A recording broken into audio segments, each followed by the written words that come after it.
जब तक आपका वक्त नहीं आएगा तो आपको लोगों की सुननी पड़ेगी। हाय ब्रो, व्हाट्सएप, ये पता नहीं क्या ही ट्रेंड है। नमस्ते नमस्कार करो यार, जय श्री राम करो, अपने जो भी धर्म से हो वो करो। इसमें मैं पेरेंट्स की भी गलती समझता हूँ। मुझे लगता है कि ज़्यादा ना समझाने से बेहतर है समझना। लेकिन शाहरुख खान सर की सबसे बेस्ट बात है जो मुझे बचपन से अभी तक लगती है, मुझे लगता है आगे तक भी लगेगी। आपको शायद पता ना हो, ये ग्रीन फ्लैग रेड फ्लैग वाली फिलोसफी पता है? एक्चुअली नहीं पता है। मैंने एक बुक में पढ़ा था कि अगर आप लेजेंड वाली जीवन जीना चाहते हैं, आप चाहते हैं कि आपके मरने के बाद भी लोग याद करें, तो कुछ लाइफ में अच्छा कर जाओ। जितना दिखोगे उतना बिकोगे। सिस्टम में कमी है, सिस्टम में कमी है। अरे सिस्टम से ज़्यादा आप में और आपकी सोसाइटी में कमी है। खान सर ने एक कोट किया था कि जब हम लोग अपनी बहनों के लिए शेर बनते हैं तो दूसरे के बहनों के लिए बन जाते हैं। मैंने उसको ऐसे किया और वो यहाँ से बाहर हो गई। वायलेंस। हाँ, उस दिन मैंने ये देखा कि हर इंसान के अंदर ना हैवान होता है। इस दुनिया का सबसे पहले तो आप सभी का स्वागत है हमारे एक और न्यू पॉडकास्ट में। आज की जो हमारे गेस्ट हैं वो कह सकते हैं आज की डेट में सोशल मीडिया इन्फ्लुएंसर भी है। वो एक अच्छे एक्टर भी कह सकते हो, एंकर भी कह सकते हो, और वो एक सोशल मीडिया इन्फ्लुएंसर भी हैं। और वो एक ना ग्रीन फ्लैग जो कहते हैं ना हम लोग, हमारे इन्वायरमेंट में एक रिस्पेक्ट को दी जाती है। मतलब अगर आप अच्छे हस्बैंड हो, अच्छे भाई हो, तो उनको एक ग्रीन फ्लैग कैटेगरी में रखा जाता है। उनका कंटेंट इतना हेल्दी है क्योंकि कई बार हम सोशल मीडिया के बारे में हमेशा ना नेगेटिव चीज़ें सोचते हैं, मतलब सुनते भी आते हैं कि आजकल इंस्टाग्राम या फेसबुक आप कहीं भी नहीं चला सकते हैं, फैमिली के बीच नहीं जा सकते देखने के लिए। लेकिन आकाश चौधरी मैं कह सकता हूँ इकलौते शख्स हैं जिनका कंटेंट आप कहीं भी देख सकते हैं। बिल्कुल हेल्दी कंटेंट होता है। इनसे मैंने ये सीखा कि छोटी सी उम्र में भी कैसे बिजनेस को आप सीख सकते हो। कई बार होता है ना, हम एक स्पेशल कोर्स करते हैं कुछ बिजनेस को सीखने के लिए। इस पॉडकास्ट में आपको ये जरूर सीखने को मिलेगा कि कई बार हमारे पास अगर पैसे अवेलेबल नहीं होते हैं तो सीखने के ना और भी तरीके हैं कि कैसे सीख सकते हैं। अपने पेरेंट्स को वो वैल्यू देना जो वो डिजर्व करते हैं। इस पॉडकास्ट में आपको इन सारी चीज़ों को मतलब अच्छे से और अच्छे से कैसे हैंडल करना है ना, वो आपको सीखने को जरूर मिलेगा।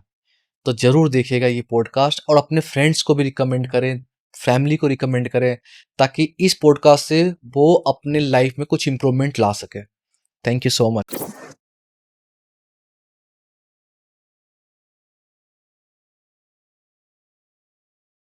सबसे पहले तो स्वागत है आकाश आपका हमारे शो PWS में। Thank you so much ji, thank you so much. कैसे हैं आप? मैं बहुत अच्छा हूँ, और अगर अच्छा नहीं भी था तो और अच्छा हो गया हूँ, बेहतर से बेहतरीन हो गया हूँ आपके शो में आकर। Okay, thank you so much Akash. Akash, Delhi आप आते रहते हो? हाँ जी, आता रहता हूँ। जब शूट होते हैं तभी आना होता है, क्योंकि दिल्ली में जो है चीजें वो हम रुड़की वालों को डाइजेस्ट नहीं होती। ऐसा क्या क्या है जो आपको लगता है कि डाइजेस्ट नहीं होता? सबसे ज्यादा है पानी सर। ओके। मतलब हमारे यहाँ क्या है, रुड़की में, हम उत्तराखंड से है, तो हमारे जगह जो नल होते हैं ना, नॉर्मल नल, वहां पर भी आपको बहुत अच्छा पानी मिल जाएगा पीने के लिए जो होता है। पीने के लिए जो होता है। हाँ, ये पॉइंट ऑफ व्यू में भी मेन कह सकते हो, मेजर जी, और मैं खाने के लिए भूखा रह सकता हूँ सर, पानी के बिना नहीं रह पाता। तो थोड़ा सा बस ये है, दिल्ली में अवॉइड करते हैं। ओके। रुड़की के बारे में कुछ बताएं, जैसे लाइक मैंने तो अभी मैं पर्सनली गया नहीं हूँ कभी जी, लेकिन कहते हैं ना देवभूमि और ये सारे हिस्टोरिकल प्लेस, तो थोड़ा सा अगर रुड़की के बारे में बताएं आप कि क्या दिल्ली से अलग करता है रुड़की को। रुड़की हमारा बहुत अच्छा शहर है। ओके। और आप इसको ऐसे समझिए कि अगर ये सपनों की नगरी है आपका दिल्ली, तो वो आपका घर है। ओके। और वहां आपको माँ का प्यार मिलेगा, ओके। और यहाँ आपको दिल्ली में बाप का प्यार मिलेगा। ओके। ये थोड़ा सा, ये जो सिटी है दिल्ली, ये थोड़ी सी स्ट्रिक्ट है। ओके। ये सपनों की नगरी है, तो यहाँ बस काम की बातें होती है, प्रोफेशनल होते हैं लोग। लेकिन हमारा जो शहर रुड़की है, वहाँ बड़े पीसफुल लोग मिलेंगे आपको। ओके। और नाम यहाँ दिल्ली है, पर ज्यादा बड़े दिल हमारे रुड़की वालों के हैं, और पूरे उत्तराखंड के ही है सर। आप कभी आओगे तो मैं मिलवाऊंगा भी। आप नॉर्मल किसी इंसान से जो अननोन भी है, आप उनसे भी मिलोगे तो वो प्यार भाव आपको ऐसा लगेगा कि जैसे आपका उस शहर से कोई पहले ही कोई रिश्ता हो। और ये मैं कोई इसलिए तारीफ नहीं कर रहा हूँ क्योंकि मैं उस शहर से हूँ, आप देखिए वहाँ आईआईटी है रुड़की, और आर्मी का भी बहुत बड़ा कैंपस है, आप देखो। तो अगर आप वहाँ के लोगों से भी बात करो जो भी सर्विस करके आए, तो वो कहेंगे कि रुड़की जितना पीस कहीं नहीं है।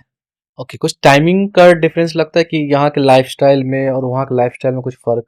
देखो सर, वो तो है, हम्म, ये सपनों का शहर है, तो ये यहाँ ना रात होता है ना दिन होता है, ये तो समझ ही नहीं आता। ये ओके लाइटों की नगरी है, तो यहाँ तो समझ ही नहीं आता। लेकिन हमारे यहाँ ऐसा नहीं है, 8 बजे रात हो जाती है, ओके। और 8 बजे के बाद ऐसे लगता है जैसे कर्फ्यू लग चुका हो। और वो अच्छी भी चीज है ओके कि आप पूरा दिन काम करो, तो एक समय ऐसा होना चाहिए आपके शहर का, घर का माहौल, कि जब आप बड़े ही पीसफुल से अपने शहर का एंजॉय ले पाओ। तो ये आप हमारे रुड़की में ले सकते हो। लेकिन सबके लिए सेम चीजें नहीं है, बिल्कुल बिल्कुल। कुछ लोगों को क्लब्स पसंद है, तो उसके हाँ। लिए तो दिल्ली ज्यादा अच्छा है। बेटर। हमारे यहाँ क्लब्स वगैरह नहीं है, तो ये सब चीजें हैं। मतलब क्या चूज करना हो तो रुड़की चूज करें और क्या चूज करना हो तो दिल्ली करें? देखो, अगर आपके पास पैसा बहुत कम है और अगर आपको सक्सेसफुल होना है और आप जर्नी में बहुत पीछे है और आपके ड्रीम्स बहुत ज्यादा है और वो पूरे नहीं हुए, तो आप दिल्ली चुनो। ओके और अगर आपकी एज कम है तब भी आप दिल्ली चुनो। ओके। लेकिन अगर आप अपनी लाइफ में चाहते हो पीस, ठहराओ, सुकून, रिटायरमेंट कह सकते हैं।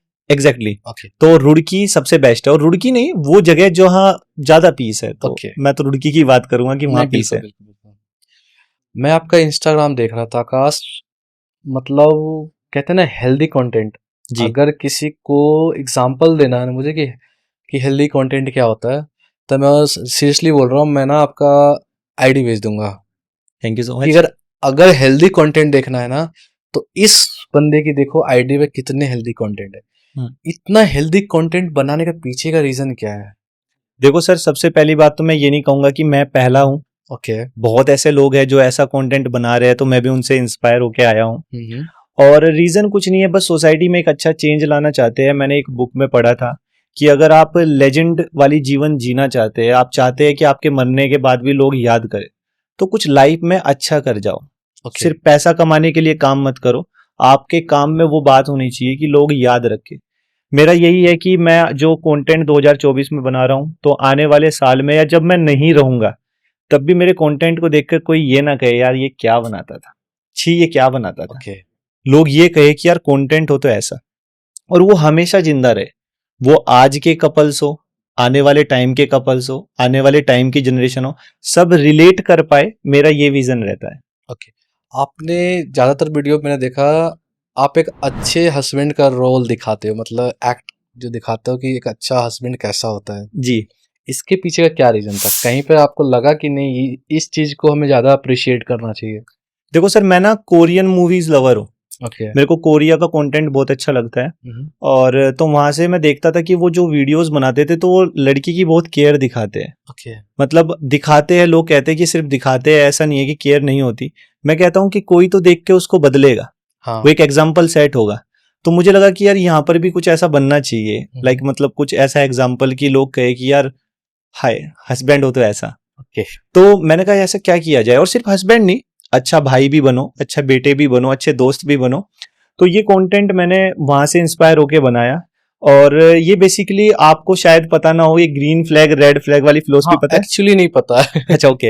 ये क्या है कि कुछ लोगों ने ऐसा बनाया है कि अगर आप जेंटलमैन है, आप अपनी पत्नी, अपने परिवार की सुनते हैं, उन्हें समझते हैं, उनकी परवाह करते हैं और बहुत ही पीसफुल और पेशेंस के साथ काम लेते हैं, तो आप है ग्रीन फ्लैग।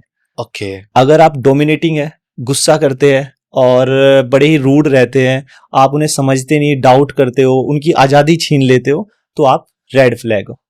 ओके और फिर बाकी लोगों ने इन फ्लैगों के और नाम बनाए, ओके। लाइक यार ये मैं तो डिसाइड कौन करता है? खुद करते हैं जी। सब खुद करते हैं लोग। ओके तो उन्होंने ऐसे बनाया कि यार मैं तो प्यार भी करता हूँ, मैं गुस्सा भी करता हूँ, तो मैं कौन सा फ्लैग हुआ। तो उन्होंने खुद से नाम रख लिए।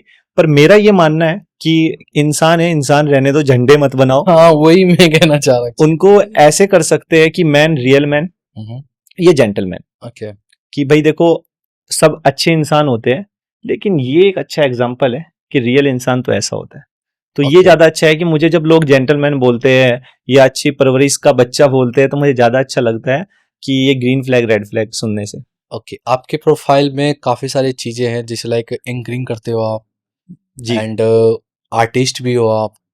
तो एंकरिंग का सफर कैसा, आप मतलब क्या, मतलब कौन सा इंस्पिरेशन था जो आपको एक्सपायर किया कि नहीं मुझे ना ये करना चाहिए, एंकरिंग करना चाहिए, क्योंकि सोशल मीडिया पे भी हो आप जी और सेम टाइम में हम एंकरिंग ही कर रहे हो, जी। तो चैलेंजिंग भी होती होगी मेरे हिसाब से। तो चैलेंजिंग भी बताना आप, और कौन इंस्पायर किया आपको कि नहीं करना चाहिए मुझे मल्टीपल कुछ ऐसा? देखो, इसके लिए तो हमें बचपन में जाना होगा।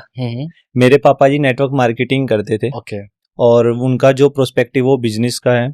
बहुत बिजनेस माइंडेड इंसान है वो, और मुझे उन जितना फोकस कोई इंसान नहीं लगता, तो मेरे आइडल भी वही है।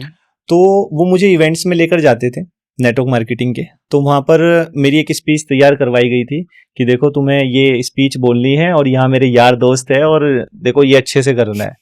तो जो ये बोला अच्छे से करना है, तो रमैया वस्तवैया मूवी वाला हाँ, सीन हो पहले गया। ही डर हो गया। तो ये तो खराब होना ही था। बिल्कुल बिल्कुल। तो जी मैं स्टेज पर गया तो एक स्पीच उन्होंने तैयार करवाई थी। First of all I would like to say thanks to my father who has given me a chance for telling about myself. चल। तो वो बोलने में सर बिल्कुल पसीना पसीना, छोटा सा बच्चा सहमा हुआ, माइक लेकर बस ऐसे दोनों हाथों से उसने ऐसे किया हुआ है।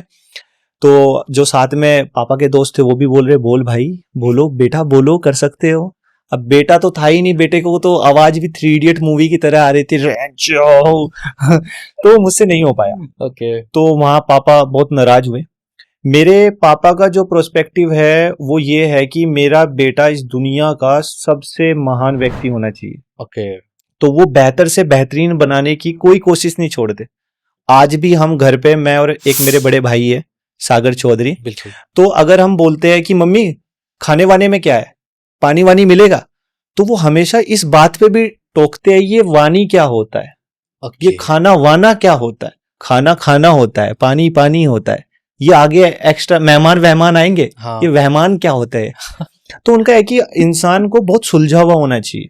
मतलब शब्दों का भी सही प्रयोग करना चाहिए। हाँ, और वो हर चीज में ऐसे ही करते आए हैं कि आप बेहतर बनो, अगर आप बेहतर होंगे तो ये दुनिया आपको बेहतरीन नजरों से ही देखेगी। ओके। तो जी वहां से एक मन में था कि मुझे एंकर बनना, मुझे ये था कि यार स्टेज पे कुछ करना है। वो एक, वो कहते हैं ना, बीज था, वो बो दिया गया था बचपन में। हाँ तो लेकिन मुझे ये नहीं पता था कि वो जाके इतना बड़ा पेड़ बनेगा। बिल्कुल बिल्कुल। तो हम 12-13 साल की उम्र से ही साइबर कैफे चलाते हैं। ओके। तो बहुत कम एज में हमने पैसा कमाया है। अच्छा, मतलब आप कह सकते हैं सबसे यंग एंटरप्रेन्योर स्टार्ट कर देता अपनी जर्नी। हाँ, मतलब देखो जी, तो कह सकते हैं, बिल्कुल। बाकी तो बहुत लोगों ने किया है, बिल्कुल। पर लेकिन हमारी जनरेशन में, हमारे परिवार में और हमारी कास्ट में हमें तो लगता है कि हमने पहले किया था। ओके। तो हमारे पापा ने हमें साइबर कैफे करवा के दिया 13-14 साल की उम्र में। मैं और मेरे बड़े भाई बैठते थे, तो हमने वो बहुत अच्छे से चलाया। तब साइबर कैफे की इतनी हाईली डिमांड थी। बिल्कुल बिल्कुल। प्रिंट आउट कराना, बच्चों के प्रोजेक्ट बनना, फेसबुक चलाना, फेसबुक पे चैट करना, यूट्यूब चलाना, सब लोग साइबर कैफे पे करते थे। बिल्कुल, बिल्कुल। तो हमने बहुत पैसा कमाया, वो तो एक अलग चीज हो गई कि कम एज में कैसे पैसे कमाते हैं, वो भी मेरे पास बहुत नॉलेज है। लेकिन पॉइंट पे आते हैं एंकरिंग के। तो हमारे सामने कैफे के एक इवेंट होता था डांस Okay. का, डांस एकेडमी थी, रोहित भैया है, बहुत सपोर्ट किया है उन्होंने। तो मैंने वो देखा कि उधर से आवाज आ रही है, सो लेडीज एंड जेंटलमैन, आप बुलाते हैं नए कलाकार को। वो बड़ा प्रभावित किया मुझे कि यार ये कुछ तो है। तो मैंने वहां जाकर देखा इवेंट, तो सिर्फ 2 चीजें दिखी सर उस वक्त। नंबर 1 की एक बंदा ऊपर बोल रहा है, और नंबर दूसरा कि नीचे लोग तालियां बजा रहे हैं। क्राउड एंजॉय कर रहा है। हाँ। तो फिर वो सेम वही फ्लैशबैक आया जो वो उस वक्त था बचपन में जब बीज बोया था, कि यार उस वक्त अगर मैं ऐसे कर देता तो तालियां ऐसी ही बजती। ओके। तो यार ये तो मुझे वो करना है। सहमा हुआ बच्चा कहीं जाग गया। हाँ, कि यार ये तो मुझे करना है। तो मैंने वो पूरा इवेंट देखा। मुझे नहीं लगता कि जितना मैंने अपनी आंखों में चमक ला के वो इवेंट देखा शायद किसी ने वहां देखा हो। तो मैंने बहुत अच्छे से वो इवेंट देखने के बाद मैं भाई के पास गया, मैंने कहा भाई मुझे वो करना है। कि वो क्या करना है भाई? कि मुझे वो करना है, वो जो स्टेज पे माइक पे वो कर रहे थे। अच्छा, एक्सप्लेन नहीं कर पा रहे थे एक्चुअली। हाँ, बोलना क्या चाह रहे हो कि आप? उसको एंकरिंग बोलते हैं। ओके। कि उसके लिए स्किल्स लगती है, कॉन्फिडेंस लगता है, चीजें होती है, स्टडी होती है। कि जो भी होता है मैं करने को तैयार हूं। मैंने कब कहा कि मैं नहीं करना चाहता, पर मुझे वही करना है। तो ठीक है, तो बात कर भाई इवेंट वाले से, देख इसका क्या तरीका होता है। तो मैं रोहित भैया के पास गया, रोहित भैया मुझे ये इवेंट करना है आपका। तो उन्होंने कहा अरे ये कैसे, ये नहीं हो पाएगा। अब मैं कर लूंगा, मैं बहुत अच्छा करूंगा, आप मौका तो दो। कि नहीं नहीं, ये ऐसे नहीं होता, ये जिम्मेदारी का काम है। कि चलो, फिर दूसरा इवेंट आया उनका। साल में कोई भी डांस एकेडमी है 2 से 3 इवेंट कराती है। तो उनका दूसरा इवेंट आया, मैंने कहा सर भैया एक मौका। एक मौका दो ना। तो उन्होंने कहा नहीं हो पाएगा भाई, इसमें पॉलिटिशियंस आते हैं, ये स्किल्स बेस है और इतना क्राउड है, लगभग 500-600 प्लस क्राउड रहता था, तो बहुत बड़ी बात है। तो कोई भी ऐसे रिस्पॉन्सिबिलिटी, और वो अपनी ये जगह रुड़की सही में ही थे। होता था? रुड़की में, ओके। जी। तो फिर मैंने कहा चलो ठीक है जी, तो मैंने वेट किया। और मेरा ये मानना है, उस वक्त मैंने ये सीखा कि जो भी हमें मिलता है इस दुनिया में, आपको जो भी मिला है, आप कहते हो मुझे ये मिल गया, मैं करोड़पति हो गया, लखपति हो गया, आपको वो तब मिलता है जब बड़े लोग आपके लिए छोड़ देते हैं। ओके। बहुत ऐसे एग्जाम्पल्स है कि वो मूवी उस हीरो को करनी थी, उस हीरो ने की, और वो हिट कर जाते हैं। जी, है ना। तो ये बहुत सारे ऐसे एग्जाम्पल्स है कि अपॉर्चुनिटीज आपको बनानी पड़ेगी, वेट करना पड़ेगा, भगवान जी की ओर ऐसे हाथ करके खड़ा होना होगा, मैं भी हूं आपका बच्चा, तो तब वो आपको मिलेगी। लोग क्या करते हैं, घर बैठ के वेट करते हैं कि यार मुझे तो काम मिलेगा, नहीं आएगा काम, आपको ढूंढना पड़ेगा। आप क्या बनना चाहते हो ये भी ढूंढना पड़ेगा। कहते हैं ना, मौके की तलाश करनी चाहिए, बिल्कुल, ना कि मौका खुद ही आपको तलाश करके आएगा। जी। और रोशनी लेकर जब आप तलाश में निकलोगे तो जरूर मिलती है सर मंजिल। बिल्कुल बिल्कुल। तो फिर वहां पर ऐसा हुआ जी, इवेंट हुआ सेम ऐसे ही, तो क्राउड में ही था मैं। तो वो एंकर ना आ नहीं पाए। ओके। अब वो क्यों नहीं आ पाए, कृष्ण भगवान जी ने रोक लिए थे। वो मेरे लिए एक टर्निंग पॉइंट था, क्या था भगवान जाने, पर वो नहीं आ पाए। Okay. तो ऑर्गेनाइजर के साथ ऐसा हो गया कि यार अब क्या होगा, सब पॉलिटिशियंस आ गए, लाइटिंग द लैंप होना है, शो स्टार्ट होना है, फिर 10 बजे लास्ट पुलिस कहती है कि डीजे नहीं चलेगा। हाँ। तो चीजें अजीब हो गई, तो वो ढूंढ रहे हैं। अच्छा, हमारे इंडिया में क्या है कि सबसे ज्यादा ना एंटरटेनमेंट में लड़की को ज्यादा प्रायोरिटी दी हाँ। जाती है। चाहे आप एड्स ले लो, आप देखो मूवी अच्छी है फिर भी उसमें आइटम सॉन्ग्स डाले जा रहे हैं लड़की को लेकर, तो पता नहीं क्यों है ये और कब तक रहेगा। तो लड़की को ज्यादा अप्रोच किया गया, भाई एंकरिंग कर लो। सबने कहा सर हम तो नहीं कर पाएंगे, हमें रिहर्सल करनी होगी, हमें कुछ पता नहीं है। तो वो नजरें मेरी तो उन्हीं पर ही थी, कुछ तो हो रहा है यार, कुछ तो हो रहा है, एंकर कहाँ है आज। तो उन्होंने मेरी ओर देखा, मैंने कहा भैया, इशारों में मैंने सब कह दिया, इशारों में मैंने ये तक कह दिया कि एक बार आज यही वक्त है, आपके शो को हिट कर दूंगा, मुझे मौका दे दो, बस दे दो एक चांस, दे दो एक मौका दे दो। ओके। तो उन्होंने मुझे पीछे बुलाया कि यार ये कर लेगा तू। मैंने कहा मैं तो कर लूंगा, आप देखो मेरा चेहरा देखो, आपको लग नहीं रहा कि मैं कर लूंगा। नहीं, वो तो अब क्या है, बंदा डायरेक्ट नहीं कह सकता, शायद उन्हें ऐसा लग रहा हो कि नहीं कर पाए, लेकिन उन्होंने यही कहा कि तू हाँ कर ही लेगा, कि चल ठीक है, देख थोड़ा सा संभाल लेना। नियति थी मेरे हिसाब से ना इसके पीछे, हाँ जी, नियति कि थी, आपको लाना है आगे। बिल्कुल बिल्कुल। तो फिर उसके बाद उन्होंने कहा कि ठीक है ये लो माइक और चलो। मैंने कहा नहीं नहीं नहीं, इस माइक से नहीं करूंगा भैया। कह रहे इसी माइक से करते हैं सब। मैंने कहा पर मैं नहीं करूंगा, मुझे चाहिए वो वाला माइक। प्रोफेशनल हो गए हाँ फर्स्ट में ही। हाँ, मुझे वो वाला माइक चाहिए। तो उन्होंने कहा रे यार, कहते कि आपको ना वेट करना चाहिए, ये दुनिया में जीने का एक तरीका है। जब तक आप कुछ नहीं बनोगे, जब तक आपका वक्त नहीं आएगा, तो आपको लोगों की सुननी पड़ेगी। बिल्कुल। वो अच्छी बुरी सब सुननी पड़ेगी। ओके। एक वक्त ऐसा आएगा जब भगवान आपके हाथ में सब चीजें देंगे और लोग आपकी सुनेंगे। जो आप मांगोगे, जो आप चाहोगे, जैसे आप चाहोगे वो सब होगा। ओके। तो मैंने वो माइक मांगा, मेरे लिए वो माइक आया। तो पहली अचीवमेंट तो वही हो गई, जो मैंने चाहा वो पाया। बिल्कुल। तो मैं स्टेज पर गया जी, मैंने माइक लगाया और मैंने बहुत सिंपल तरीके से स्टार्ट किया। जी नमस्ते नमस्कार, आपका बहुत बहुत स्वागत है इस शो में, और अब बुलाते हैं एक ऐसे कलाकार को। और मैंने उसमें चीजें मैंने कुछ ऐसी ऐड कर दी, जैसे लाजवाब, फंटेस्टिक, छोटा पैकेट बड़ा धमाका, कुछ ऐसे एलिमेंट्स ऐड कर दिए जो लोगों को, पब्लिक को बहुत अच्छा लगा। कि अब आपने देखा कि बड़े क्या करते हैं, अब वक्त है कि छोटा पैकेट बड़ा धमाका कैसे होता है। दोस्तों, हम बुलाते हैं 5 साल के छोटे से कलाकार को, तो ये लोगों को, और ये आया भी कहीं से नहीं था, बचपन से पुराना लोहा टीन प्लास्टिक के मरमुरे बदल लो, तो वो सेम कॉन्सेप्ट मैंने एंकरिंग में ऐड कर दिया। तो मतलब first impression is the last impression, perfect use किया। हाँ, मेरे लिए तो जी वो ऐसा पॉइंट था ना कि या तो कर जा या मर जा, कि या तो ये स्टेज हमेशा तुझे मिलेगी, नहीं तो अगले शो में फिर वही एंकर, फिर तू नीचे। तो ये तो मौका जाने नहीं दूंगा। और खून ऐसा ही था, पापा से वही सीखा, पापा ने वही सिखाया कि वो एक मौका है, उसे जीत जाओ।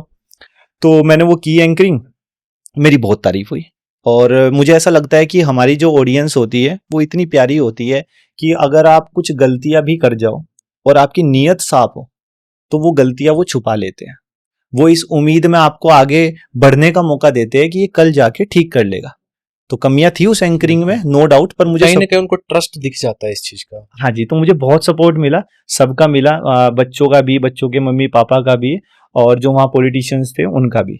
तो जी वहां से शुरुआत हो गई एंकरिंग की। ओके अब एंकर आकाश चौधरी बन चुके हैं। फिर वहां बैक टू बैक शोज मिले मुझे, ओके जितने भी रुड़की में शोज होते थे, इनफैक्ट उत्तराखंड में मैंने सब होस्ट किए।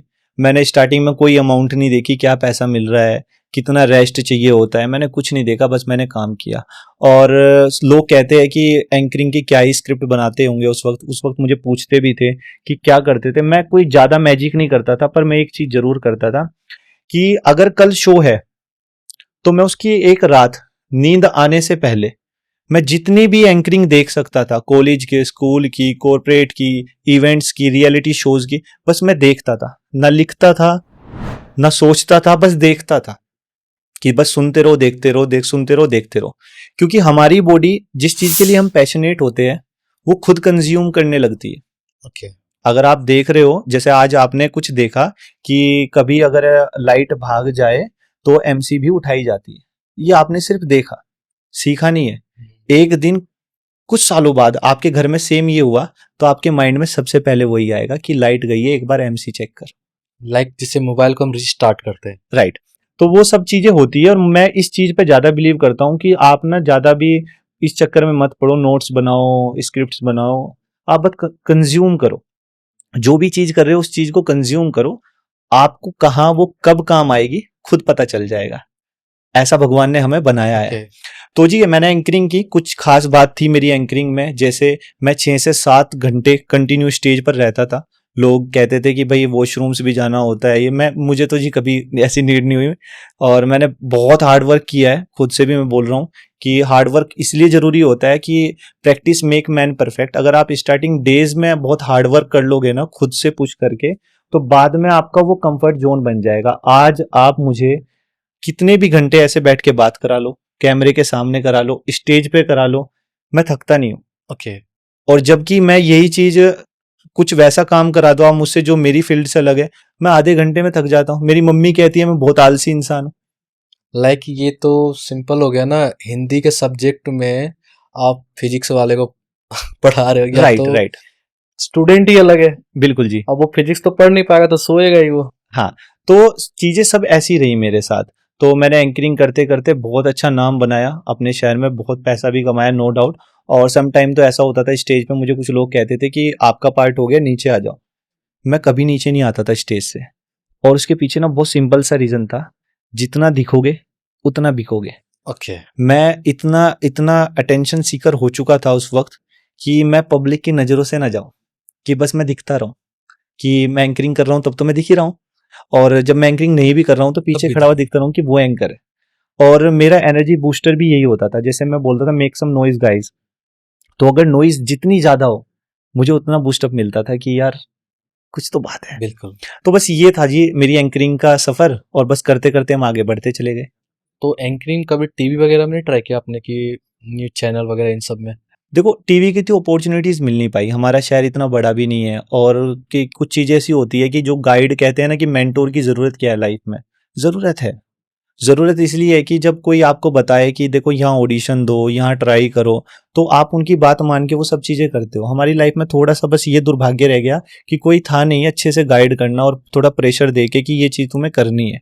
तो टीवी रियलिटी शोज में तो मैं अप्लाई नहीं कर पाया, पर हाँ हमारे यहाँ न्यूज चैनल्स होते थे, लोकल न्यूज चैनल्स, तो मैंने वहाँ एंकरिंग स्किल से मैजिक दिखाने की कोशिश की।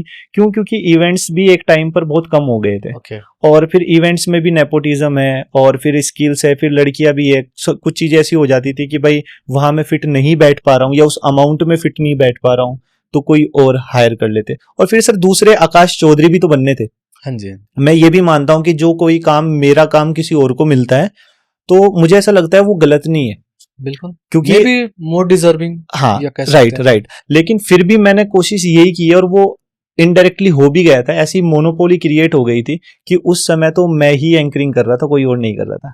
तो एंकरिंग छूटी तो मैंने ही छोड़े कुछ इवेंट्स, तो फिर उसकी वजह से मिलना बंद हुए। ओके वरना ऐसा था, वरना कि सबको आकाश ही चाहिए, हाईली डिमांड थी, आकाश ही चाहिए। लोगों ने बोला ना एटीट्यूड आ गया आकाश में। नहीं नहीं, ऐसा नहीं है। मैं कभी मेरे चेहरे पर मेरी एक्टिविटी में दिखाई नहीं। मैं पहले भी गोलगप्पे रोड पर ही खाता था, आज भी खाता हूँ। ओके। तो वो मैंने बैलेंस बनाया हुआ है। और इनफैक्ट मुझे ये सब पसंद भी नहीं है, रेस्टोरेंट्स में बैठकर खाना, मतलब वो मेरे पेट को पसंद नहीं है। बाकी मीटिंग्स वगैरह मैं कर लेता हूँ वहाँ, वरना मैं अगर अपना बताऊं तो आकाश चौधरी को तो स्ट्रीट फूड पसंद है। ओके। हमारे यहाँ एक चौपाटी जगह है, आप कभी आओगे तो मैं लेकर चलूंगा। बिल्कुल आएंगे हम तो लोग। वहाँ जी, तो वहाँ पर नानू डोसे वाला है और वहाँ के गोलगप्पे है, वो मेरे फेवरेट है। और मैं जो भी मेरे जिनसे मैं प्यार करता हूँ, मैं वहाँ सबको लेकर गया हूँ, सबको खिलाया, जबरदस्ती भी खिलाया, भाई ये जरूर खाओ। डोसे वाला पहचानता है कि आप इन्फ्लुएंसर मतलब सोशल मीडिया पे एक्टिव हो? हाँ जी, हाँ जी, बहुत अच्छे जानते हैं। और ऐसा कहना नहीं चाहिए कैमरे के सामने, वो देख के इशारों में पहले मेरा ही डोसा तैयार करते हैं कि भाई आकाश आया है तो पहले इनका करना है। अब नोटिस किया जाएगा वहां पे ये चीज। हाँ तो नानू भैया पे सवाल ना उठने लगे। तो जी फिर मैंने एंकरिंग की न्यूज चैनल्स में। अच्छा, एक चीज और है, जी। आप जब डोसा खाने जाते तो आज ये सेम प्रोसेस इजी है क्या आपके लिए? मतलब जाके आराम से खा पी के आप आ जाते हो या थोड़ा सा क्राउड या ये सब भी देखते हो? नहीं नहीं, सेम है। मतलब पता नहीं, लोग कहते हैं कि भाई अपने आप को बड़ा दिखाने के लिए कि मैं आपको बोलूं कि मेरे तो चारों तरफ फोटोग्राफ्स के लिए हाँ। आते हैं पब्लिक, नहीं ऐसा नहीं है। ओके। कोई भूले भटके मिल जाते हैं, अभी भी ये हाल है कि कोई भूले भटके मिल जाते हैं, कहते हैं। क्योंकि पॉइंट क्या है ना सर, 2024 में अब वो शाहरुख खान वाला फैन बेस नहीं आपको मिल सकता। आज का टाइम ये है, मैं बहुत लोगों की नजरें नोटिस करता हूँ, जानते सब है, पहचानते सब है, लेकिन कुछ ईगो समझ लो, कोई उनके अंदर का एक डर समझ लो, कोई एक्सेप्ट नहीं करता आके कि हाय मैं आपको बहुत बड़ा फैन। ये अब लोगों ने कहना छोड़ दिया है। आप खुद भी देखो, आपने लास्ट टाइम किसको ऐसा बोला होगा, आप लोग भी रिलेट करो कि आपको कोई मिला और आपने जाके बोला हो कि हेलो हम आपके फैन हैं। ऑनेस्टली सही में नहीं, क्योंकि शायद मिल भी नहीं पा रहे हो। क्योंकि हर गली में हर किसी के मिलियन फॉलोअर्स हैं, आजकल हर कोई स्टार है। तो मेरे लिए तो तब भी इजी था, आज भी जी कुछ चीजें चेंजेस आ गए कि थोड़े पॉजिटिव चेहरे दिखने लगे हैं। पहले तो ऐसा होता था कि भाई यहाँ मुझे कोई जानता ही नहीं है, लेकिन अब क्या है कि नजरे अगर इधर घुमाओ तो कोई चेहरा देखता हूँ मैं स्माइल कर देता हूँ कि हाँ, तो मतलब कि जानते तो है, जानते तो है। अच्छा लगता है। फिर न्यूज चैनल, फिर हमारे यहाँ के जो लोकल न्यूज चैनल थे, मैं वहां पर गया, मैं मीटिंग की सभी चैनल से। वहां से मैंने फिर एक चैनल ओके किया कि यार ये चैनल अच्छा है, इनके साथ काम करते हैं। तो हमने जब काम किया तो मैंने उनको बताया कि देखो फेस मेरा होगा और एंकरिंग स्किल्स मेरी होगी, शो आपका होगा, और पैसे के लिए काम करते हैं। मतलब मैं चाहता हूँ अच्छा पैसा कमाना अच्छे फेम के साथ, ताकि मैं जल्द से जल्द कुछ ज्यादा अच्छा कर पाऊँ, कि मुझे टाइम पास नहीं करना है। क्योंकि उस वक्त हमारे यहाँ मीडिया, और आज भी यही हालत है और पूरे देश में यही हालत है कि पता नहीं मीडिया कर क्या रही है, मुझे तो समझ नहीं आता। आप वो टूटे फूटे माइक, और सॉरी अगर आपको लग रहा हो कि मैं कुछ गलत बोल रहा हूँ तो मैं माफी मांग रहा हूँ, पर मुझे लगता है कि कहीं ना कहीं ये मोनोपोली बन चुकी है कि जब हम ना इसको फोर्थ स्तंभ मानते हैं ना, तो सच में मुझे लगता है, हमें भी लगता है इनफैक्ट, लोगों ने देखना भी कम कर दिया। अगर आप देखो, नोटिस करोगे तो न्यूज चैनल देखना लोगों ने बहुत कम कर दिया। रीजन यही है क्योंकि कठपुतलियां बन चुके हैं, और क्वालिटी वो आप बिना वायर के माइक रख दो, फोन से शूट कर दो और उसको अपलोड कर दो। क्या वो बोल रहे हैं, क्या वो पूछ रहे हैं, कौन सामने है, कोई भी खड़ा हो जा रहा है, तो वो चीजें कहीं ना कहीं गलत है। मतलब केस स्टडी में बात की जाए ना, तो मैं यूट्यूबर कुछ जानता हूँ, वो एक अच्छा केस स्टडी करके अपनी वीडियो में डालते हैं। अच्छा जी। जैसे आप जानते होंगे, अगर नीतीश राजपूत, मैं उनका वीडियो देख रहा था, वो एक एक चीज पे कितनी अच्छे से बारीकी से समझा पाते हैं, लेकिन न्यूज चैनल में नहीं दिखता है। बिल्कुल, मैंने भी देखी उनकी केस स्टडी, सच में वो बहुत डिटेल्स में, और जो ऐसी डिटेल्स वीडियोस होती है ना सर, समझ लो उसने बहुत ज्यादा केस स्टडी की है, तब जाके वो बनती है। तो हमारे न्यूज चैनल्स दुर्भाग्य है सही काम नहीं कर रहे, करना चाहिए, और मुझे लगता है करेंगे भी, ऐसा नहीं है, चेंज आता ही है। लेकिन मुझे, मेरा एक सवाल है यहाँ पर आगे बढ़ने से पहले, कि मैं देखता हूँ कि इतने टाइम से हमारे इंडिया में मास कॉम हो रहा है। हाँ, मुझे ये समझ नहीं आता कि मास कॉम करके वो लोग जा कहाँ रहे हैं। क्योंकि जिन लोगों के साथ मैंने काम किया है वो सब सीनियर सिटीजन थे और बड़ी बड़ी एज के एंकर से आज भी है, और मैंने उनसे सबसे पूछा है आपने मास कॉम किया है, आपने मास कॉम किया है, तो किसी ने भी नहीं किया। तो सवाल यहाँ ये है कि मास कॉम करने वाले जाते कहाँ हैं, और अगर वो न्यूज एंकरिंग नहीं कर रहे तो ये लोग क्यों कर रहे हैं? मुझे क्या लगता है ना, हमारे कुछ जो क्रीम आबादी है ना, यंगस्टर वाले, वो कहीं ना कहीं अभी भी ना मैनिपुलेटेड है। मतलब कहने का मतलब किसी को देखा एक शॉर्ट टाइम के लिए कह सकते हो आइडल बना लेते हैं। अच्छा मुझे ना ये लग रहा है तो मैं ना मास कॉम कर लेता हूँ। उसके बाद भी कई देखोगे ना बीटेक करते हैं, एमबीए करते हैं। अगर इतना मास कॉम कर रहे हैं हर साल 10,000 लोग, 20,000 लोग, तो चैनल तो 10 ही हैं। आप काउंट कर सकते हो, आज तक, इंडिया टीवी, ये सब काउंट कर सकते हो, TV9 ये सब काउंट कर सकते हो, लेकिन गए कहाँ सब लोग, इसमें पता ही नहीं होता एक्चुअली। जी, इसमें मैं पेरेंट्स की भी गलती समझता हूँ। हाँ मुझे लगता है कि ज्यादा ना समझाने से बेहतर है समझना। लोगों ने ना अपने बच्चों को समझना बंद कर दिया कि उनका बच्चा इस दुनिया का सबसे बेस्ट फुटबॉलर बन सकता था, हाँ। वो एक दिन में डायमंड प्ले बटन ला सकता था, लेकिन उन्होंने जबरदस्ती उसको इंजीनियर बना दिया। ना वो अच्छा इंजीनियर बन पाया, ना अच्छा वो फुटबॉलर बन पाया। बिल्कुल। जिन लोगों ने अपने बच्चों को समझा, कम समझाया, उन्हें समझदार बनाया, वो लोग आज इतिहास रच रहे हैं। आप कोई भी एग्जांपल ले लो, आप सचिन तेंदुलकर जी ले लो, विराट बिल्कुल बिल्कुल। कोहली जी ले लो, MS धोनी जी ले लो, आप कोई भी ले लो क्रिकेट MS फील्ड में, धोनी के ऊपर तो मूवी भी और सचिन के ऊपर बन चुका है। कोई भी ले लो। और हमारा ये सौभाग्य रहा है दोनों भाइयों का कि जो हमारे मम्मी पापा है इतने पढ़े लिखे नहीं है, पर उन्हें समाज की इतनी नॉलेज थी कि उन्होंने हमें कभी भी प्रेशराइज नहीं किया कि हो सकता है हम सब दुनिया की नजरों में सक्सेसफुल ना हो, हमारे पास वो इतना आलीशान घर ना हो, आलीशान कार ना हो, है ना, बहुत सारा पैसा ना हो, लेकिन मुझे ऐसा लगता है कि हम अपने माँ बाप के दोनों भाई अच्छे बेटे तो बने हैं, मुझे लगता है एक्चुअल सक्सेस यही होता है। और हम इससे सेटिस्फाई भी है। हम कभी भी गांव जाते हैं, मम्मी से मिलते हैं, पापा से मिलते हैं, साथ बैठते हैं, आज तक का रिकॉर्ड है, मैंने कभी अपनी मम्मी पापा की आंखों में वो अनसेटिस्फेक्शन वाली आईज नहीं देखी कि वो अरे यार हमारे बच्चों का क्या कुछ हो पाएगा। 13 साल की उम्र से वो देखते आ रहे हैं, इन्होंने कोई एक्स्ट्रा पैसा खर्च नहीं किया, एक्स्ट्रा डिमांड नहीं की, कहीं से कोई शिकायत नहीं आई, नशे में ये नहीं है, लड़कीबाजी में ये नहीं है, कोई बेकारी यारी दोस्ती में ये नहीं है, हवाबाजी में ये नहीं है, बदमाशी में ये नहीं है। तो वो पेरेंट्स के लिए सबसे बड़ी सक्सेस है, ये पैसे वैसे को छोड़ के। बाकी सर्वाइवल अमाउंट तो जी हम कमा ही रहे हैं और सभी कमाते बल्कि हैं। जबकि कहते हैं ना गुजरों में तो एक बदमाशी तो सबसे पहले आती है, मुझे लगता है। नहीं, हमारे पापा ने ये नहीं सिखाया, और बल्कि मेरे पापा कभी कभी बैठते हैं साथ में तो वो यही कहते हैं कि आप लोगों को, जो हमारा समाज बदनाम है कि गुज्जर ऐसे होते हैं, ये मानते हो आप कहीं ना कहीं ये चीज? मेरे मानने ना मानने से भी नहीं, ये लोगों ने धारणा बना दी है। लगभग 2% खराब गुजरों ने वो बाकी के अच्छे गुजरों की इमेज कहीं ना कहीं नीचे तो कर दी है। और ऐसा नहीं है सर, पहले से बहुत चेंजेस आ गए हैं। मेरे बहुत सारे ऐसे नॉन गुज्जर है और आप भी जानते होंगे बहुत अच्छा काम करते हैं, ऐसा नहीं है, लेकिन वो 2% लोगों ने हम सबका नाम बदनाम कर दिया। और हमारे पापा ने हमेशा यही बात बोली है कि बेटा ये भी अपॉर्चुनिटी है, अगर आप लोग अच्छे एग्जाम्पल सेट हो गए ना दोनों, तो आप अपनी कम्युनिटी के लीडर भी बन सकते हो।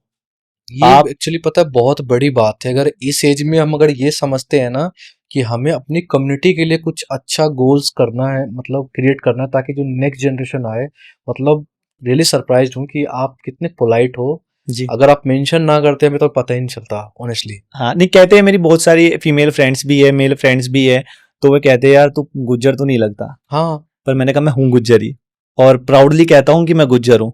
और नेगेटिव साइड भी है, बहुत सारे दोस्त ऐसे भी कहते हैं कि यार तू गुजरों का खून तो नहीं लगता। मैंने पूछा कैसे लगते हैं गुजरों का हाँ खून, लिखा होता है क्या यहाँ पे? कि मतलब कैसे लगते हैं, मैं मार पिटाई करूं और आपके चढ़ाए पे आके शॉर्ट टेम्पर बन जाऊं, कैसे लगते हैं गुजरों का खून।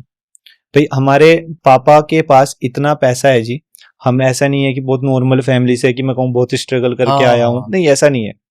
मैंने स्ट्रगल किया है इस फील्ड में, पैसे के मामले में वो कोई भी अपने लिए स्ट्रगल किया है। वो भी अपने लिए किया कि जो मेरे परिवार में, मेरे रिश्तेदारों में इस फील्ड में कोई नहीं है, तो मुझे इसमें आना था ताकि मैं आने वाली जनरेशन के लिए एक एग्जाम्पल बन सकूं कि हमारे परिवार में से इन्होंने कोई अलग रास्ता चुना बिल्कुल। और उसमें सक्सेसफुल हुए।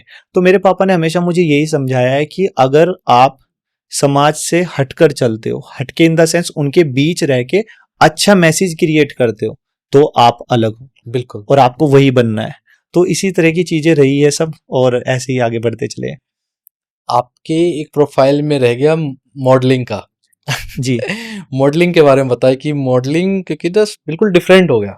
जी एंकरिंग तो समझ में, आपने एंकरिंग से न्यूज चैनल भी ज्वाइन किया, आर्टिस्ट आप एक्ट कर रहे हो इंस्टाग्राम पे, लेकिन मॉडलिंग में कैसे चले? क्योंकि फीचर तो आपके ऑनेस्टली हैं मॉडलिंग वाले, जी लेकिन मॉडलिंग के पीछे का क्या कारण था, या मतलब क्यों जाना पड़ा आपको, या आपकी इच्छा थी? प्लीज वो बताएं। जी, रुड़की में मैं जॉब करता था साइबर कैफ़े। जब हमें ऐसा लगा कि अब साइबर कैफ़े का क्रेज़ नहीं है, तो हमने जितनी अमाउंट में वो बनाया था, उससे ज़्यादा अमाउंट में हमने वो सेल कर दिया था। ओके। कि हमारा जो आपस में मीटिंग थी, तो हमें ये समझ में आ गया था कि आने वाले टाइम में ये चीज़ नहीं रहेगी, और बहुत सारे ऐसे बिज़नेसमैन हैं जो बहुत पुराने बिज़नेस कर रहे हैं और वो स्टक हो गए। कोई रेडियो का काम करता था, तो उस समय रहते हुए उन्होंने टेलीविज़न पे या किसी चीज़ पे स्विच नहीं किया, तो वहीं के वहीं रह गए। उन्होंने स्विच ही नहीं किया। तो हमारे पापा थोड़े से इस चीज़ को लेकर ज़्यादा वो रहते हैं कि वो समय को समझते हैं। उन्होंने कहा इसे बंद करो, ये हो गया बस, पार्ट टाइम करते रहना, अब कुछ अलग सोचो, अलग। अच्छा, ये पापा का डिसीजन था? पापा का था। ओके। मतलब हमारे यहाँ पापा की चलती है, और इसलिए पर चलती है। सही डिसीजन लिया ना हाँ, उन्होंने। इसलिए वही मैं कहना चाह रहा हूँ, इसलिए चलती है क्योंकि वो अच्छी एडवाइस देते हैं। तो पापा ने कहा कि ऐसा करो, या तो देखो अपनी पढ़ाई की ओर जाओ। अगर तुम्हारा पढ़ाई में इंटरेस्ट नहीं है, तो अपना कोई भी काम देखो, लेकिन कोई अच्छा करो। तो मेरे भाई बी फार्मा अब क्लियर हो जाएगा, लास्ट ईयर है, तो वो पढ़ाई की ओर गए। तो मैंने कहा पापा देखो, मुझसे थोड़ा पढ़ाई में, जबकि मैं 12th तक हर उस सब्जेक्ट में फर्स्ट आया हूँ, और अच्छे मार्क्स से, जिसको डिवीजन कहते हैं, वो लेकर आया हूँ। ओके। तो मैंने फिर भी कहा कि मेरा पढ़ाई में मन नहीं है। ऐसा नहीं है कि मैं कर नहीं सकता, कर तो मैं लूंगा, कि मैं क्लेवर हूँ, चीज़ों को समझूंगा, मेहनत भी करूंगा, पर वो बात नहीं आएगी जो मैं मतलब कर सकता हूँ। तो उन्होंने कहा देख ले जैसे तेरे को सही लगे। तो फिर मैंने ना पार्ट टाइम जॉब की। ओके। मुझे सीखनी थी सेल्स। अब मेरे पास दो तरीके थे, नंबर एक, या तो मैं एमबीए कर लूँ, अपने पापा का पैसा बर्बाद कराऊं। मैंने बहुत सारे ऐसे रिश्तेदार देखे जिन्होंने एमबीए की, 10-10 लाख रुपए वहां लगा दिए, और वो कामयाब ही नहीं हुए।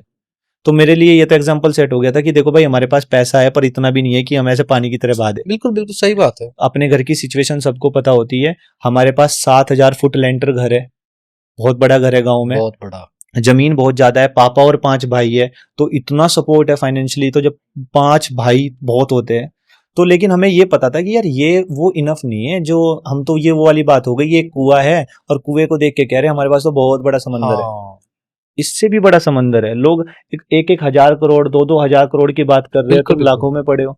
तो वो चीज माइंडसेट पहले से ही था। तो हमने चीजें सोची कि यार अब क्या करना चाहिए। तो मैंने पापा को कहा देखो मैं जॉब करूंगा। तो एक लैपटॉप्स की शॉप थी जहाँ लैपटॉप सेल्स होते हैं, मैंने वहां जॉब की। तो वहां पे भी वही सेम सेल्समैन का? सेल्समैन का 5,000 रुपये सैलरी थी जी मेरी, और सबसे ज्यादा मेरी सैलरी थी वहां, वरना 3,000 मिलते थे। मैंने 5 कराए अपने। तो मैंने वहां पे भी एंकरिंग स्किल्स काम आई, और वो जो हार्डवर्किंग थी, खड़े होके काम करना है, वो काम आई।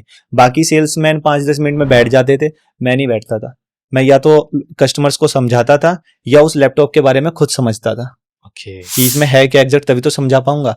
तो बाकी लोग लैपटॉप को देखते हुए समझाते थे, मैं कस्टमर की नजरों में देख के समझाता था। और ये चीजें ना, कुछ छोटी छोटी चीजें ना इंसान का दिल जीतती है। कि जब मैं कस्टमर की आंखें देख के बोलता था, तो मुझे ये समझ में आ जाता था कि अच्छा अंकल जी डिसीजन मेकर नहीं है, आंटी जी है, तो आंटी जी को कन्विंस करना है।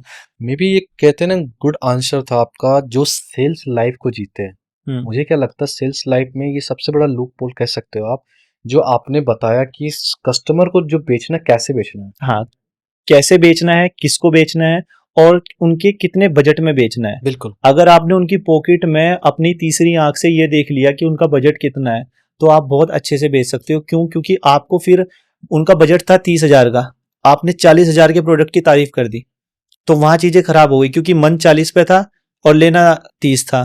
आपको क्या करना है, वहीं स्विच करना है। आपको उस 30,000 वाले की खास बात बतानी है, और साथ साथ ये भी बताना है कि जो ये पीस है बहुत कम रह गए हैं, क्योंकि 40,000 वाली चीज इसमें है। ओके। तो ये आज ले लोगे तो मिल जाएगा, वरना कल आपको यही चीज 40 में मिलेगी। तो वो क्विक डिसीजन लेना होगा उन्हें। बिल्कुल बिल्कुल। तो ये सेल्स में हर चीज में आती है, इनफैक्ट क्रिएटर फील्ड में भी आती है।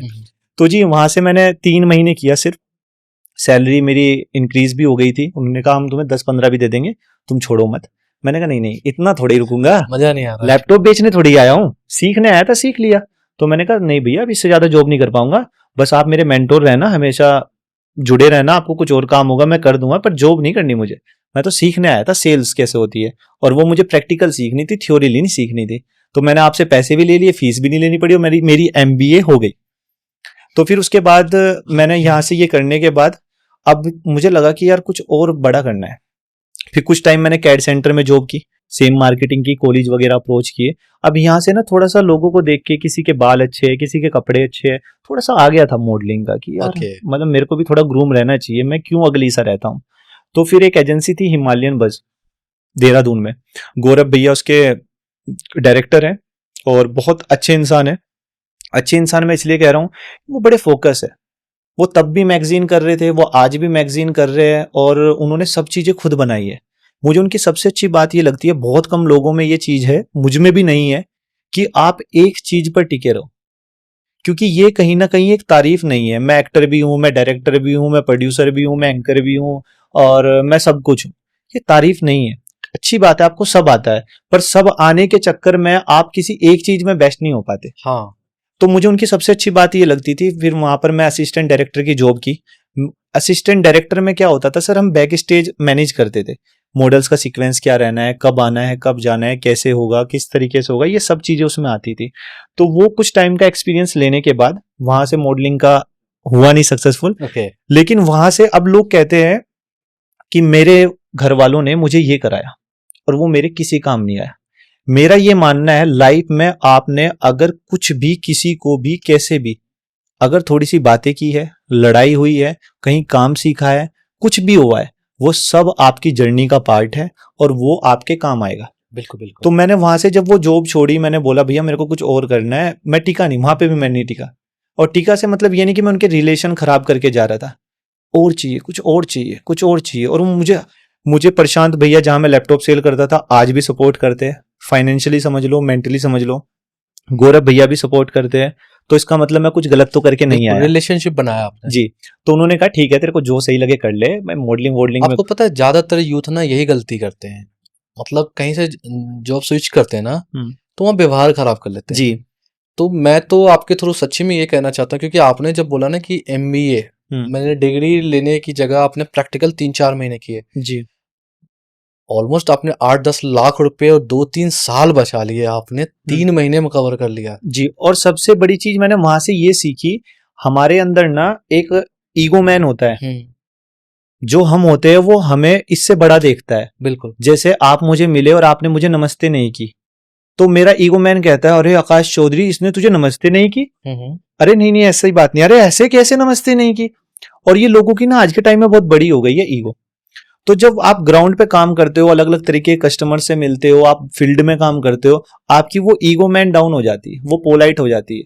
फिर आप प्रैक्टिकल चीजें करने लगते हो, जैसे कि यार हर कोई आप कंट्रोल नहीं कर सकते, हर किसी की जुबान पे आप कंट्रोल नहीं कर सकते, हर किसी से आप ये एक्सपेक्ट नहीं कर सकते वो आपको रिस्पेक्ट देगा। आपकी रिस्पेक्ट भी होगी, डिसरिस्पेक्ट भी होगी। हर कोई आपकी बातें भी नहीं समझ पाएगा। तो ये सब आपको कॉलेजों में नहीं सिखाया जाएगा, क्योंकि वहां फीस दे रहे हो, आप टीचर को भी डांट रहे हो, आपका फ्रेंड सर्कल भी है, आप पावर में हो। और एक चीज और है जो मैं कनेक्ट करना चाहता हूँ, जैसे रणबीर कपूर ने बोला था, जब मैं यूएस में पढ़ता था ना, तो एक लिमिटेड पॉकेट मनी मिलता था। कई बार क्या होता है ना, जब ये बड़े आर्टिस्ट या जैसे आप बोलते हो ना, तो जो आपको जानते हैं, तो उनके पीछे ना एक और स्टोरी पता है क्या हो जाता है, हाँ इनके पास पैसे हैं तो बोल रहे हैं शायद, मतलब दिखावा भी कई लोग समझते हैं। रियल क्या है ना, लोगों को रिलेट ही नहीं करते कि रियल एक्चुअली भी है। जैसा आपने बताया, पैसे की कमी नहीं है आपके पास, आप तो एमबीए जा सकते थे करने, बिल्कुल जा सकते थे, बाहर कंट्रीज भी कर सकते थे। और मुझे ऐसा लगता है कोई भी पेरेंट्स हो इस दुनिया में, अगर उनके पास पैसा नहीं भी हो, तो हमारे इंडिया के पेरेंट्स तो सर ऐसे हैं कि बेटी की शादी हो और बेटे की पढ़ाई हो तो वो लोन लेकर भी करवा देते हैं। बिल्कुल बिल्कुल। तो मेरे पापा का माइंडसेट तो वैसे भी ऐसा था, बिजनेसमैन वाला।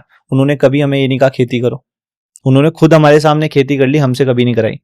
तो अगर मैं कहता कि मुझे ये पढ़ाई करनी है, वहां से करनी है, वो लोन देते, खुद को भी बेचते, लेकिन वो करवाते।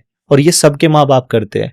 लेकिन मेन पॉइंट क्या है कि लोग पढ़ाई जब बाहर करने जाते हैं ना, तो वो कहीं ना कंफर्ट जोन की ओर जाते हैं। वो टाइम पास है मेरी नजर में। तो मतलब मैं सबको ऐसा नहीं कह रहा हूँ, लेकिन मैक्सिमम मेजोरिटी यही है कि लोग कॉलेजों में ना सिर्फ गर्लफ्रेंड बॉयफ्रेंड वाली लाइफ जी रहे हैं। यही तो दिखावे के लिए जाते हैं। हाँ, शो कर चल रहा है। अब पॉकेट मनी पे आप आते हैं, दिखावे वाली बात पे।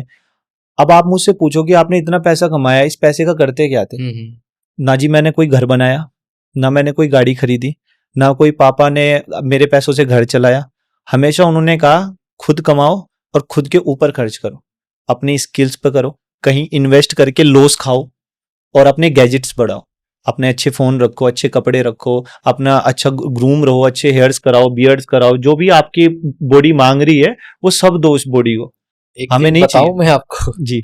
जितने भी आपके सब्सक्राइबर या व्यूअर्स हैं, शायद उन्होंने ऐसा रूप नहीं देखा होगा आपका। नहीं नहीं, किसी को नहीं पता कि इतना कूल रहने वाला इंसान इतनी अच्छी बातें करता है। जी। नहीं, किसी को नहीं पता, और पुराना स्ट्रगल तो सच में किसी को नहीं पता, क्योंकि इसके दो रीजन है। रीजन नंबर 1 कि ये बातें बताई भी नहीं बिल्कुल गई नहीं। कभी। इसलिए मैं आपको थैंक यू भी देना चाहता हूँ कि ऐसा अच्छा शो बनाया आपने बिल्कुल बिल्कुल कि लोग अपने जज्बात शेयर कर सके। बिल्कुल और दूसरी चीज ये, लोगों के पास अब टाइम भी नहीं रहा कि वो लोगों के स्ट्रगल को समझे और सुने। बिल्कुल। लोगों को क्या है कि इतने शॉर्ट्स और रील्स का जमाना है, तो बस चलते जा रहे हैं, पता नहीं कहाँ जा रहे हैं, बस चलते जा रहे हैं। मेरा ये मानना है, मैं नहीं कहता कि लोग मुझे फैन बनाए। अगर मुझ में कोई ऐसी बात है जो मैं इंस्पायर करता हूँ, लोगों का रोल मॉडल बन सकता हूँ इस एज में, तो मुझे बनाओ, मुझसे सीखो। बिल्कुल। लेकिन अगर आपको मैं भी पसंद नहीं हूं, तो किसी ना किसी को ऐसे प्यार करो कि परमानेंट प्यार करो। बिल्कुल, ये डेली डेली कंडीशनल नहीं होना चाहिए ये ना? डेली डेली हर किसी के फैन बनना, ये मुझे अच्छी चीज नहीं लगती। मैं जिनका फैन पहले था, मैं आज भी हूँ और हमेशा रहूंगा। और इसमें जो मैं आपको बात बता रहा था पॉकेट मनी वाली, तो यही सेम चीजें थी कि हमें पापा ने यही सिखाया कि देखो लाइफ में ना ऐसे ही बढ़ो कि कभी भी आप किसी पे डिपेंड मत रहो। बिल्कुल। आप खुद पर इन्वेस्ट करोगे, अगर आप खुद को बेहतर बना लोगे। इस दुनिया में ना सबसे बेस्ट चीज मुझे क्या लगती है कि खुद को ना खुद से भी ज्यादा बेहतरीन बनाओ। ये दुनिया आपको तब जाके सलाम करेगी, तब आपको जाके समझेगी, तब आपको सीरियस लेगी जब आप बेहतर होंगे। बिल्कुल। अगर आप काम के नहीं, तो आप किसी काम के नहीं। मतलब इन्वेस्टमेंट अपने ऊपर ज्यादा करना चाहिए, बिल्कुल करना चाहिए। और इन्वेस्टमेंट करना चाहिए। और उस इन्वेस्टमेंट से जो आप बनोगे, वो बनोगे आप वो प्रोटेक्टर जो आपकी फैमिली, जो आपके फ्रेंड्स और जिनको भी आप प्यार करते हो, आप उनके काम आओगे। आपका सफर यूट्यूब पे, क्योंकि यूट्यूब पे मैं देखता हूँ ना, बहुत सारे कैरेक्टर हैं और अच्छे अच्छे भी हैं और बुरे बुरे भी हैं, क्योंकि यूट्यूब एक ऐसा प्लेटफॉर्म है जहाँ पर हर टाइप का कंटेंट है जी। तो वहां पे कोई डिफिकल्टीज आई, क्योंकि आपका जो हेल्दी कंटेंट है और आज का ऑडियंस तो आपको पता है क्या कंज्यूम कर रहा है, तो वहां का कुछ एक्सपीरियंस बताएं ताकि ग्रो करना हो किसी को यूट्यूब पे तो वो भी आज के पॉडकास्ट से सीखे कि कैसे ग्रो करना है यूट्यूब पे। जी, देखो मैं ज्यादा डिटेल में तो अभी नहीं बता पाऊंगा, क्योंकि वो भी अपने आप में एक बहुत बड़ी बात हो जाएगी। लेकिन मैं ना कुछ चीजें बताता हूँ जो मैंने गलतियां की है। मैं 2016 का क्रिएटर हूँ, जब अमित बढ़ाना भी मेरे सामने आए थे। तो मुझसे ना कुछ गलतियां हुई है लाइफ में जो कोई और ना करे। नंबर 1, आपने कोई एक चैनल बनाया है तो वो बना के रखो, बस एक। ये बार बार नए नए चैनल मत बनाओ। मेरे 5-6 चैनल है। मैं पहले वहां बनाता था, फिर मैंने वहां बनाया, फिर मैंने वहां बनाया, फिर मैंने वहां बनाया, और आज ऐसी सिचुएशन आ गई कि मेरा एक चैनल है 7.5 लाख सब्सक्राइबर का, और उस पर भी शॉर्ट्स आते हैं, और मेरा कोई ऐसा मेन चैनल नहीं जिसमें मैं ये कह पाऊं कि मैं यूट्यूबर हूं, क्योंकि मैंने वो मिस्टेक की है। तो अगर आपका कोई चैनल है तो उस पर बस काम करते जाओ, 100 व्यूज, 200 व्यूज, 2 लाख व्यूज, क्योंकि वो आपका वो यूएसबी बनेगा कि आप इतने पुराने हो और कहां से चलते आए हो। तो आज नहीं तो कल आप चलोगे। तो नंबर 1, ये गलती ना करें कि बहुत सारे चैनल बनाए। आप एक चैनल को बड़ा बनाए, जब वो बड़ा बन जाएगा। कई लोग बिजनेस भी बनाते हैं ना, यूट्यूब का चैनल बना के मे भी सेल करते हैं, अलग चीज हो गई सर। मतलब क्रिएटर अलग हो गए, बिजनेसमैन अलग हो गए। हमारी ये इंडस्ट्री थोड़ी कंफ्यूजिंग भी इसलिए हो गई कि लोगों ने ना क्रिएटिंग कंटेंट भी बिजनेस बना दिया, जबकि ये नहीं होना चाहिए। कंटेंट क्रिएशन एक क्रिएटिविटी थी, और उस क्रिएटिविटी को अगर रहने देते तो ज्यादा बेस्ट था। अब एक ही बंदे के 20-20 चैनल है, तो वो कैसे क्रिएटिविटी दिखाएगा? वो तो चीजें अजीब पजल हो जाएगा खुद में। हाँ, अगर ऐसा होता कि भाई अलग अलग कंटेंट है, अलग अलग क्रिएटर है, तो मुझे ऐसा लगता है और ज्यादा मजा आता। तो मुझसे एक गलती ये हुई। दूसरा, मुझसे ये गलती हुई, अगर आप किसी के साथ भी जुड़ते हो एज ए टीम, आप किसी को भैया मानते हो, किसी को भाई मानते हो, किसी को सर मानते हो, तो एक चीज याद रखना, अपना चैनल बना लेना। ये वेट मत करना कि ये भैया कामयाब होंगे और फिर जाके ये मेरा चैनल बनवाएंगे। कोई किसी का चैनल नहीं बनवाता। मेरी टीम में जो भी है सर, मैं सबको ये कहता हूं भाई अपना साथ साथ करते चलो। मैं कल बदल जाऊंगा, मैं इसकी गारंटी नहीं ले सकता। अगर मैं अच्छा इंसान हूं तो मुझे कोई प्रूव करने की जरूरत नहीं है। इसमें कोई रिटर्न एग्रीमेंट नहीं होता सर? रिटर्न एग्रीमेंट वहां चलता है जहां प्रोफेशनल बॉन्ड बने हो। अगर आपको मैंने भैया कह दिया, आपने मुझे छोटा भाई कह दिया, तो ये तो ऐसा एग्रीमेंट बन जाता है। और यही फर्क है दिल्ली और रुड़की में। हम जैसे लोग जो रुड़की से है बेचारे, बेचारे ही है हम आ जाते हैं मीठी मीठी बातों में। ओके। और आप दिल्ली वाले लोग ऐसे नहीं है। नहीं, ऐसा नहीं है। शहर और मतलब आप क्योंकि आप प्रॉपर दिल्ली से नहीं, आप बिहार से हो। बिल्कुल। और बिहार वाले जो लोग होते हैं ये हार्ड वर्किंग से चलते हैं, और दिल्ली के तो चालाक लोग हैं, तभी तो इनका वो गाना है दिल्ली से है हम। तो ये तो खुद भी उसको जस्टिफाई करते हैं कि हम है। और सॉरी मैं ऐसा कह रहा हूं, लेकिन ये तारीफ है आप लोगों की कि आप लोग इतने चालाक हो, चालाक होना चाहिए, ये अच्छी बात है। मैं पता है क्या, ये जो आपने बोला ना दिल्ली से, मैं भी नहीं यूज करना चाहता, लेकिन पता है क्या, मैंने इस चीज को ना कई जगह अप्रिशिएट करते हुए लोगों को देखा है। देखो मेरे पास ना एक एग्जांपल है, अब जो आपने मुझे बताई, एक वेब सीरीज है जमुना पार।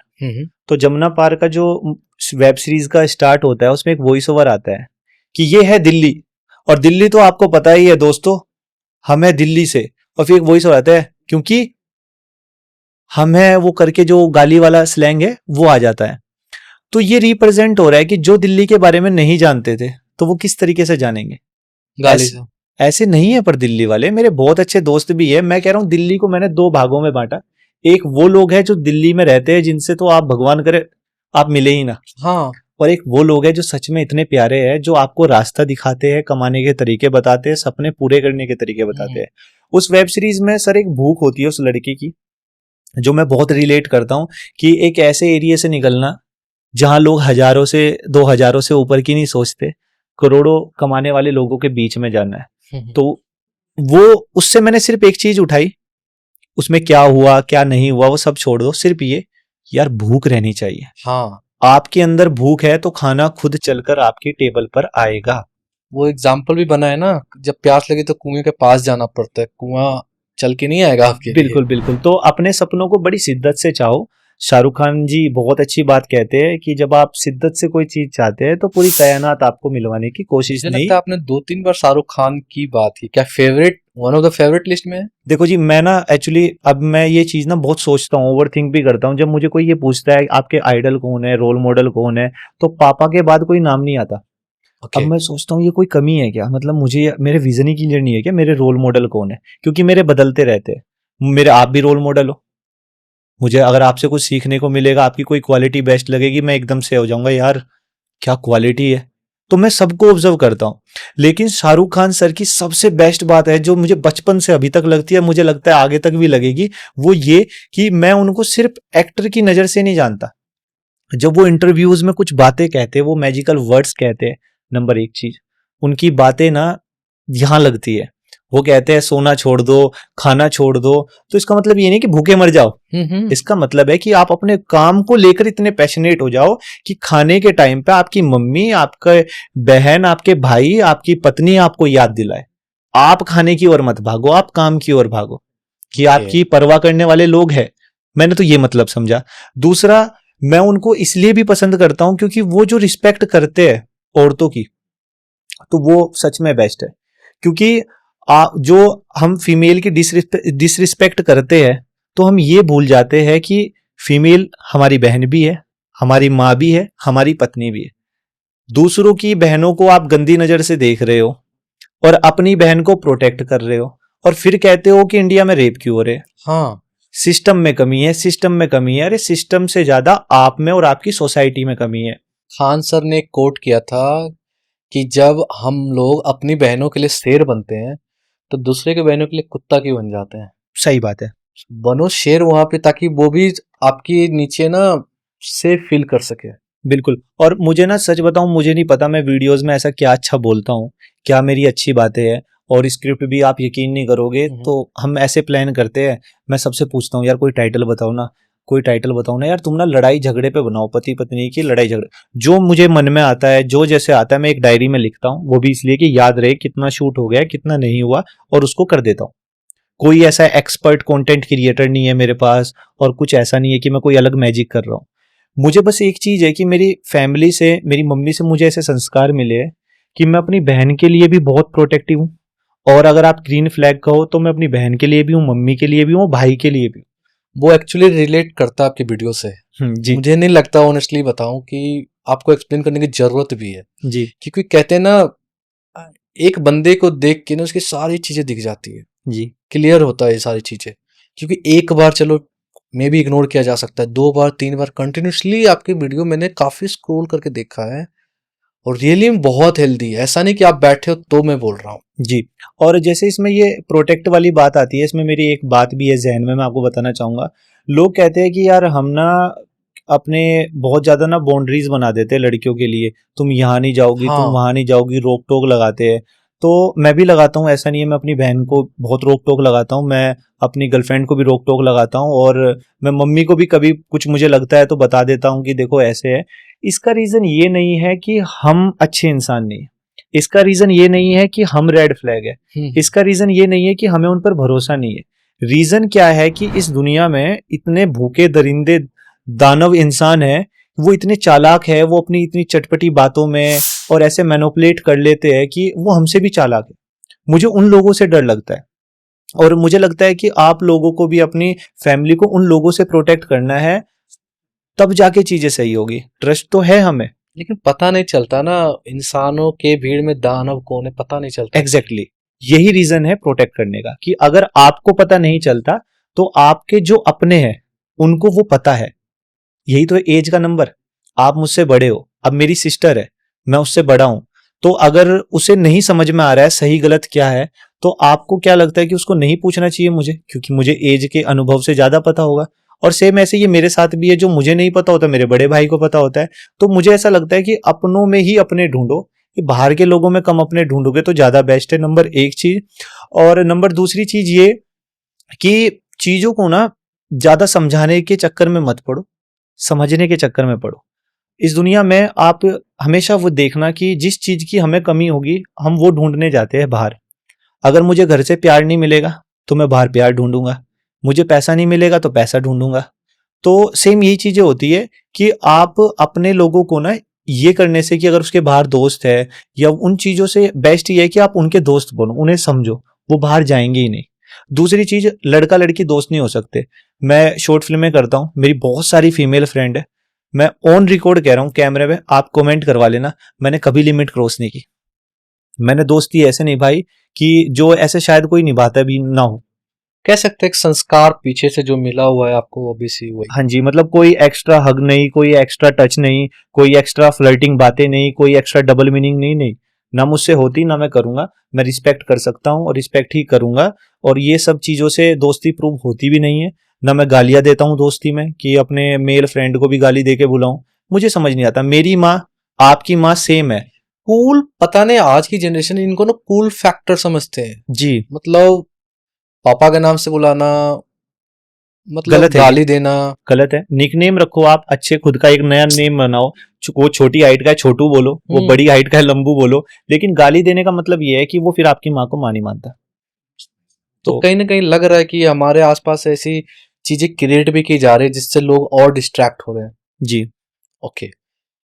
यूट्यूब पे आपने एक चीज मेंशन किया था कि आप अपना चैनल खुद बनाओ।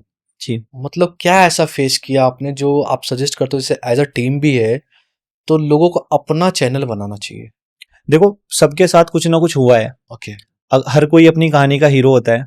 अगर मैं आज इस पॉडकास्ट में कह रहा हूँ कि मेरे साथ उन लोगों ने गलत किया है, तो वो लोग भी किसी पॉडकास्ट में कह रहे हैं कि आकाश ने हमारे साथ गलत किया है। मे भी नजरिया। हाँ, ये सिलसिला कभी खत्म नहीं होना। सब अपनी कहानी के हीरो है, सब अपनी जर्नी देखते हैं।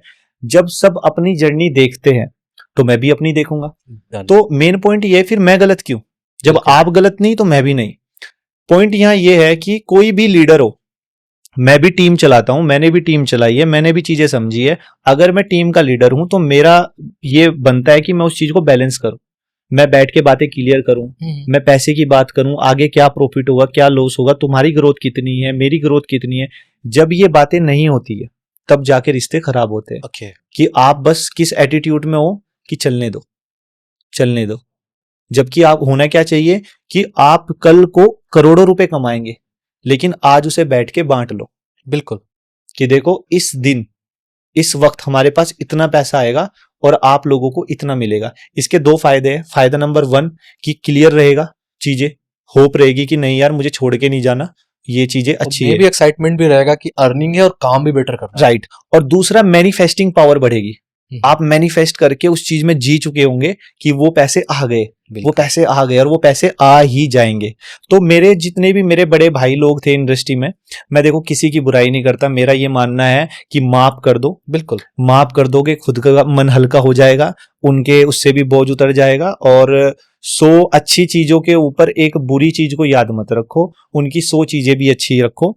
अब देखो जैसे मैं नाम लेना चाहूं, मैं पहले किस टीम के साथ काम करता था, क्योंकि धीरज जहां तक हमारी टीम ने रिसर्च किया था ना, जी। आप 2.5-3 लाख फॉलोवर ऑलरेडी बना चुके हो इंस्टाग्राम, यूट्यूब वगैरह पे। जी, हमारी एक टीम थी करम जिले के नाम से, जिसमें धीरज दीक्षित उसके मेन फाउंडर थे, और नीतीश चौधरी, बंटी मेरा भाई, गांव मेरे रुड़की से ही है, और हैश भाई जिन्होंने मुझे भेजा था। हैश भाई मेरी लाइफ के वो हीरे हैं जिन्होंने मुझे तराशा है, और जी। उन्होंने ही मुझे कहा था कि यार दिल्ली जा और तू बहुत कुछ कर सकता है। तो वो तो थे, है और हमेशा टॉप पर रहेंगे। और बंटी के लिए भी मेरे दिल में बहुत प्यार है। और तो हमने टीम बनाई, वो संजू शेरावत भी उस टीम के हिस्से थे, लेकिन फिर वो अलग हो गए, तो उनका अपना अलग चैनल है। करम जिले एक अलग चीज थी, ओके। उसमें आहाना गोयल भी थी। तो इन सब लोगों का मेरी लाइफ में बहुत ज्यादा इंपॉर्टेंस रही है। इन्होंने मुझे एक्टिंग का ए सिखाया है, आहाना ने मुझे छोटी छोटी चीजें सिखाई है एक्टिंग में। तुम्हारे फेस एक्सप्रेशंस ये रहने चाहिए, तुम्हें एक्टिंग ऐसे करनी चाहिए, और तुम्हारी बॉडी लैंग्वेज ये होनी चाहिए, तुम्हें ये नहीं ये कपड़े पहनने चाहिए। तो मैं वो चीजें कैसे भूल जाऊं। तो यहाँ पर ये भी कह सकते हैं, एक अच्छा काम करने या सक्सेसफुल, अभी मैं नहीं बोलना चाहता क्योंकि मे भी अर्ली हो जाए, तो कह सकते हैं वहां भी फीमेल फ्रेंड भी हो सकती है।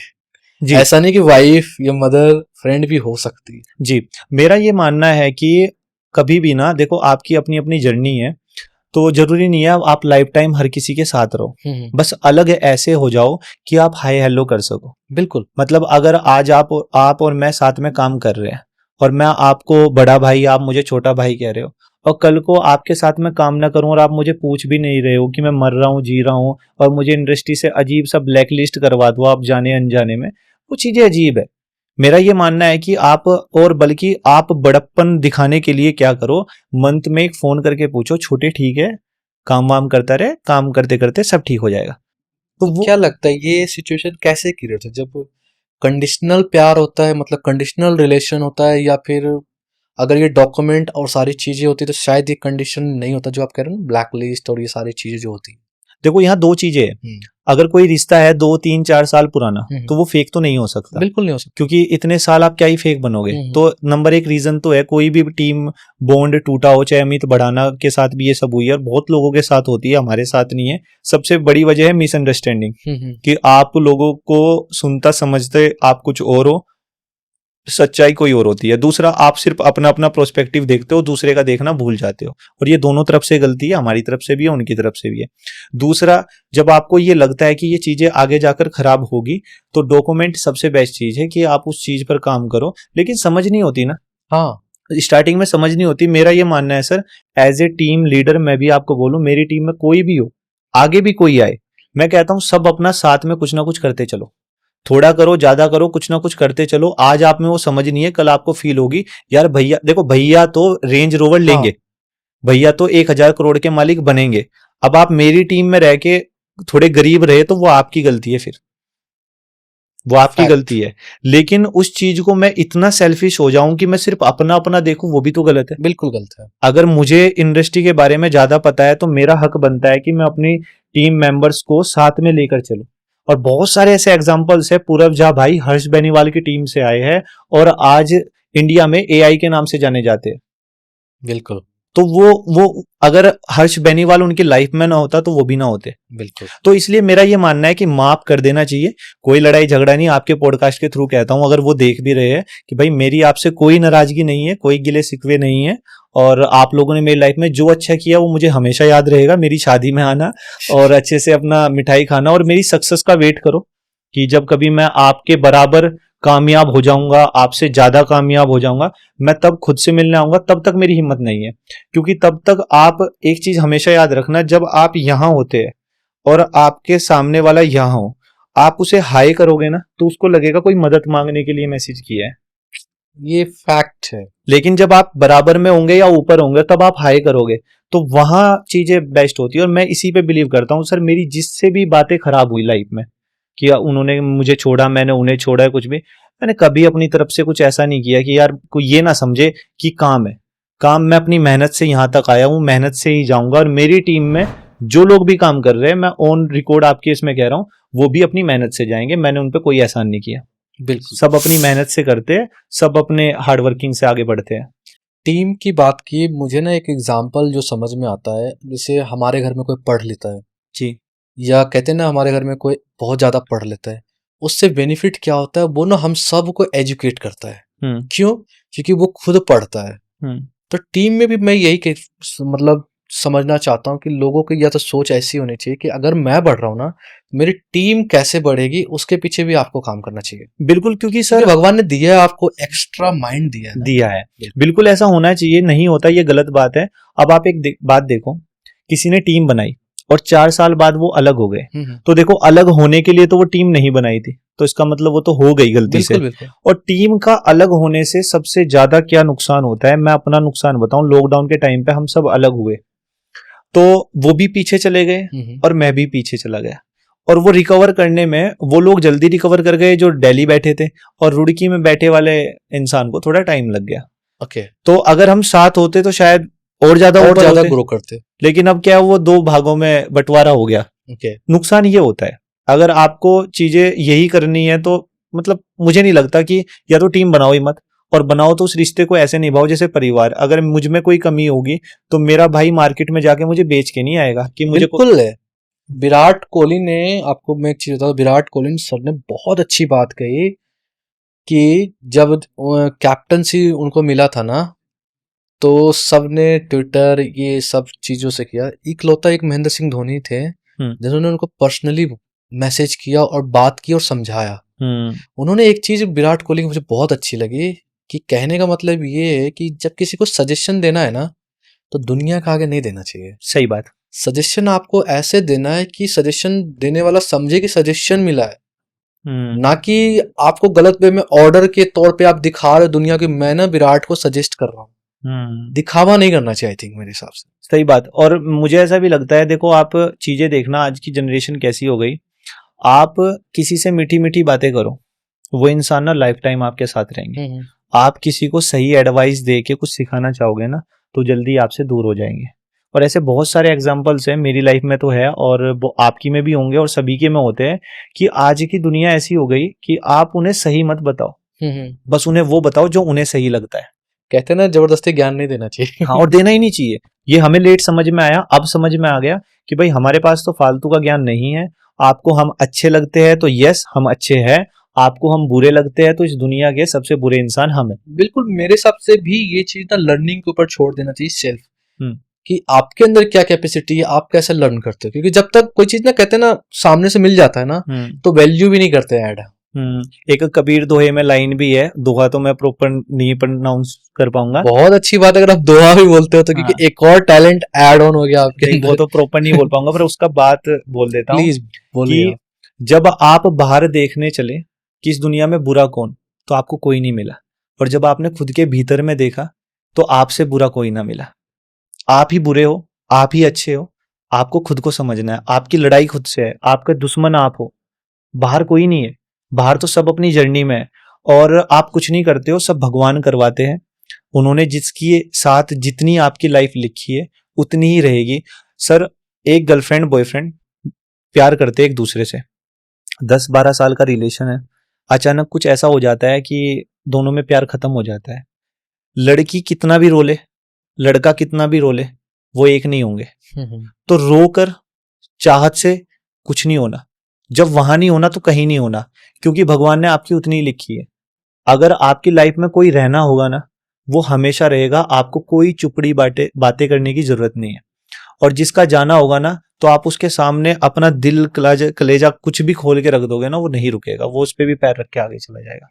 कहते हैं ना, जानवर को काट के खा लेते हैं लोग, उसके बाद भी कई लोग कहते हैं ये कमी थी, ये कमी थी जी। काफी सारे, मैं जाता हूँ बाहर तो मैं देखता हूँ कि ठीक है, किसी ने तो जान गंवा दी अपनी, आपको तो टेस्ट की पीछे पड़ा है। आप देखो ऑलमोस्ट मतलब वर्ल्ड भी वेजिटेरियन पे जा रहा है। जी। शिफ्ट हो रहे हैं। विराट कोहली, शिखर धवन, हर कोई अब वेजिटेरियन बनता जा रहा है, क्योंकि उनको कहीं ना कहीं ये चीजें, हमारी जो संस्कृति है और ये चीजें पता चलना स्टार्ट हो गया लोगों को। जी, भक्ति भक्ति बहुत जरूरी है। भक्ति आज का टाइम ऐसा है जो आपको पीस दे सकती है, और वही है एक रास्ता, और वही आपके अपने हैं। एक आपको एक किस्सा बताता हूँ, क्या हुआ। कृष्ण भगवान जी खाना खा रहे थे, तो गोपियां उनके आसपास बैठी थी, तो अचानक खाना छोड़ के वो बाहर भागे गेट की ओर, और रुक गए, और रुक के वापस आके खाना खाने लगे। गोपियों ने पूछा ये क्या था, आप बाहर क्यों गए? कि मुझसे ना कोई मदद मांग रहा था, कोई भक्त था वो मदद मांग रहा था। अच्छा, तो आप करने क्यों नहीं गए, वापस क्यों आए? क्योंकि उसने किसी और से मदद मांग ली। एग्जाम्पल क्या है ओके कि आप गलती क्या करते हो कि मेरी मदद ना सुधांशु भाई कर देंगे, तो भगवान जी को लगता है ठीक है, जब तुम्हारी मदद वो कर देंगे तो मेरी जरूरत क्या है। और मेरा ये मानना है कि अगर आपको मदद मांगनी है, आपको रोना है, तो भगवान के सामने रो और उन्हें कहो कि आपके सिवा मेरा इस दुनिया में कोई नहीं। वो कहेंगे कि चलो कोई नहीं, सुधांशु से आप काम करा लो। उन्हें कहो, आप कहो, आप कहो कि वो मेरा काम करे, क्योंकि मेरे तो आप हो। तो जब आप ये क्लियर रखोगे कि मेरे सिर्फ भगवान है, तो भगवान का भी ये मानना है कि जिसका कोई नहीं उसका मैं हूं। और जिसके साथ कृष्ण भगवान जी है, आपको पता ही है कि वो क्या कमाल करते हैं, और उनके सामने करण जैसे योद्धा भी हो, बिल्कुल, वो भी हार जाते हैं। तो कृष्ण भगवान जी को साथ लो, ये बाहर के दिखावी रिश्तों को साथ ना रखो। हाँ, समंदर बने रहो, ऐसे बने रहो, आपको मुझसे क्या चाहिए सब ले जाओ, आपको मेरा समय चाहिए ले लो, आपको पैसा चाहिए ले लो, आपको कुछ भी मुझसे चाहिए ले लो, मैं समंदर हूं, मेरे अंदर पानी कम नहीं होगा, लेकिन बदले में किसी से यहां उम्मीद मत करो। बाहर के लोग, परिवार के लोग, कोई आपको कुछ नहीं देने वाले सिवाय दुख के, और वो दुख क्या, उम्मीद से जो आता है, एक्सपेक्टेशंस।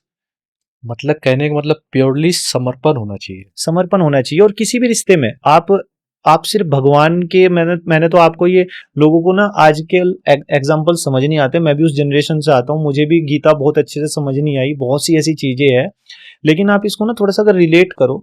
अगर सर मैं आपके साथ समर्पण हो जाऊं, मैं आपको कहूं देखो मैं भाई हूं आपका, और मैं आपके साथ ना दिन रात खड़ा हूं, अगर आप सच में अच्छे इंसान हो तो आप भी मेरे लिए खड़े होंगे। बिल्कुल है। लेकिन हम लोग क्या करते हैं, हमने ना एक कूल बनने के लिए नेटवर्क बनाना है, दोस्त कम से कम होने चाहिए 12-13, हाँ, रिलेशनशिप्स गर्लफ्रेंड भी होनी चाहिए 5-6, और आपके बाहर के रिश्तेदार भी बहुत होने चाहिए। इतने लोगों को कोई मैनेज नहीं कर सकता, भगवान भी नहीं कर पाए। हर किसी को आप खुश नहीं कर सकते, खुद खुश रहो, सब खुश रहेंगे। आपने एक चीज बहुत अच्छी बोली थी अभी, जो कहते हैं ना, अच्छा, अच्छाई को देखने के लिए बोला था अभी आपने, तो मैं भी वही सेम रिलेट करता हूँ कि अच्छा जब देखने जाओगे ना, ऑनेस्टली अच्छा ही दिखता है। अच्छा ही एक दिखता इमेज होता है ना, एक इमेज अगर कहीं भी लगा हो, आप उसके ना 4 लोगों से फीडबैक लो, है जी। चारों लोगों का ना डिफरेंट फीडबैक होगा। सोचो इमेज एक ही होता है, लेकिन 4 लोगों से 4 फीडबैक मिलता है। अब आपकी बात से वो गधे वाली कहानी याद आ गई। बिल्कुल, पता है कि वो गधे के साथ जा रहे थे अपनी फैमिली को लेकर, पति पत्नी और उनका बेटा। तो लोगों ने कहा छी, कैसे बेवकूफ लोग हैं, गधा साथ में है और ये पैदल चल रहे हैं। तो उसने बच्चे को बिठा दिया। तो फिर दूसरे इंसान आए सामने, उनका छी छी कितना बदतमीज आदमी है, अपना बच्चा दिख रहा है, अपनी पत्नी नहीं दिख रही है, कितना स्वार्थी इंसान है। उसने बच्चे को उतारा, पत्नी को बिठा दिया कि देखो भाई कैसा जमाना आ गया, जोरू के गुलाम, सिर्फ पत्नी पत्नी दिख रही है, बच्चा नहीं दिख रहा, वो छोटा सा चल रहा है। उसने पत्नी और बच्चे को भी बिठा दिया। कह रहे भाई कितना बेवकूफ आदमी है, खुद भी बैठ जाएगा तो क्या हो जाएगा, गधे तो चलने के लिए होते हैं। उसने वो खुद भी बैठ गया। कह रहे बताओ, बेजुबान जानवर को मारने पे लगे हैं, कितने स्वार्थी इंसान हो गए। तो लोगों को आप कभी नहीं समझा सकते। आपकी लाइफ है, आप अपने तरीके से जियो। देखो कर्मों को समझो, सही गलत का फर्क समझो, और जीवन को जीते चलो। आपके भगवान ने परिवार में जितने भी लोग बनाए हैं उनका ख्याल रखो, अपनों का ख्याल रखो। जो बाहर के लोग आपके, ऐसा नहीं है कि बाहर की दुनिया में अच्छे लोग नहीं है, मेरी लाइफ में बहुत ऐसे बाहर के लोग हैं, मेरी टीम में है जो, तो कोई प्रोफेशनल बॉन्ड नहीं है हमारा, मेरे भाई लोग हैं। और मुझे ऐसा लगता है कि मैं आबाद हूं या बर्बाद हूं, वो मेरे साथ थे, हैं और रहेंगे। दूसरा, बहुत सारे ऐसे बाहर रिलेशन है, जैसे आप बहन बना लेते हो, बुआ बना लेते हो, वे लोग भी मेरे साथ है और वो बुरे से बुरे वक्त में भी मेरे साथ थे और अच्छे वक्त में तो ऑफ कोर्स रहेंगे रहेंगे। पॉइंट क्या है, आज की जनरेशन ना वेट करती है बर्बाद होने का, कि हम बर्बाद होंगे और देखेंगे कि हमारा अपना कौन है। क्यों? आप इतने कामयाब हो जाओ, इतने बेहतर हो जाओ, इतने बेहतरीन हो जाओ कि आपको ये चेक करने का मौका ही ना मिले कि कौन रियल कौन fake. If you have too much money तो कौन ही आपके साथ गद्दारी करेगा? सभी आपके अपने होंगे। लेकिन अगर आप गरीब होंगे तो कौन आपके खर्चे उठाएगा और कब तक उठाएगा? तो इन चक्रों में ही मत पड़ो, पैसा कमाओ, मौज काटो। ओके, आपके वीडियो में जो आप पति पत्नी वाले एक्ट करते हैं, थोड़ा सा इस पॉडकास्ट को नॉर्मल करते हैं क्योंकि मैं देख रहा हूँ आप काफी सीरियस ही हो गए। तो मैं ये जानना चाह रहा हूँ, किसी ने आपको प्रपोज किया उस पे कि आकाश आप मैरिड हो, या किसी माँ का प्रपोजल है बेटा आप मैरिड हो? क्योंकि जो स्टोरी डालते हो मे जी। बी हर कोई इम्प्रेस होता है। देखो, मैं वीडियोस बनाता हूँ तो वीडियोस पोस्ट करने के बाद, जैसे मैं आज वीडियो पोस्ट करता हूँ तो मैं कल वाली वीडियो के सारे कमेंट्स पढ़ता हूँ। ओके, तो कुछ सबसे पहले बताता हूँ अच्छी कमेंट्स जो मुझे लगती है, वो ये जो उस चीज को अप्रिशिएट करते हैं कि यार तुम ना सोसाइटी के लिए बहुत कुछ अच्छा कर रहे हो। तो वहां से ना एक मोटिवेशन आता है, क्योंकि इंस्टाग्राम रिवेन्यू तो देता नहीं है। हाँ, तो उस पर मिलियन व्यूज आए, 10 मिलियन आए, वो एक ही बराबर है। वो सिर्फ मैं सोसाइटी चेंज के लिए ही तो बना रहा हूँ कि मेरी वीडियो से अगर कोई पति कोई पत्नी अच्छे रिलेशन बॉन्ड बन जाए तो उसमें मेरा भला हो जाएगा, मेरे कर्म अच्छे हो जाएंगे, इन फ्यूचर मुझे मेरी पत्नी अच्छी मिल जाएगी। बिल्कुल। तो वो कमेंट्स मुझे अच्छे लगते हैं। दूसरे कमेंट्स आते हैं जो मुझे गालियां देते हैं। वो कहते हैं, वो हस्बैंड होंगे। हाँ, वो दो तरह के लोग हैं।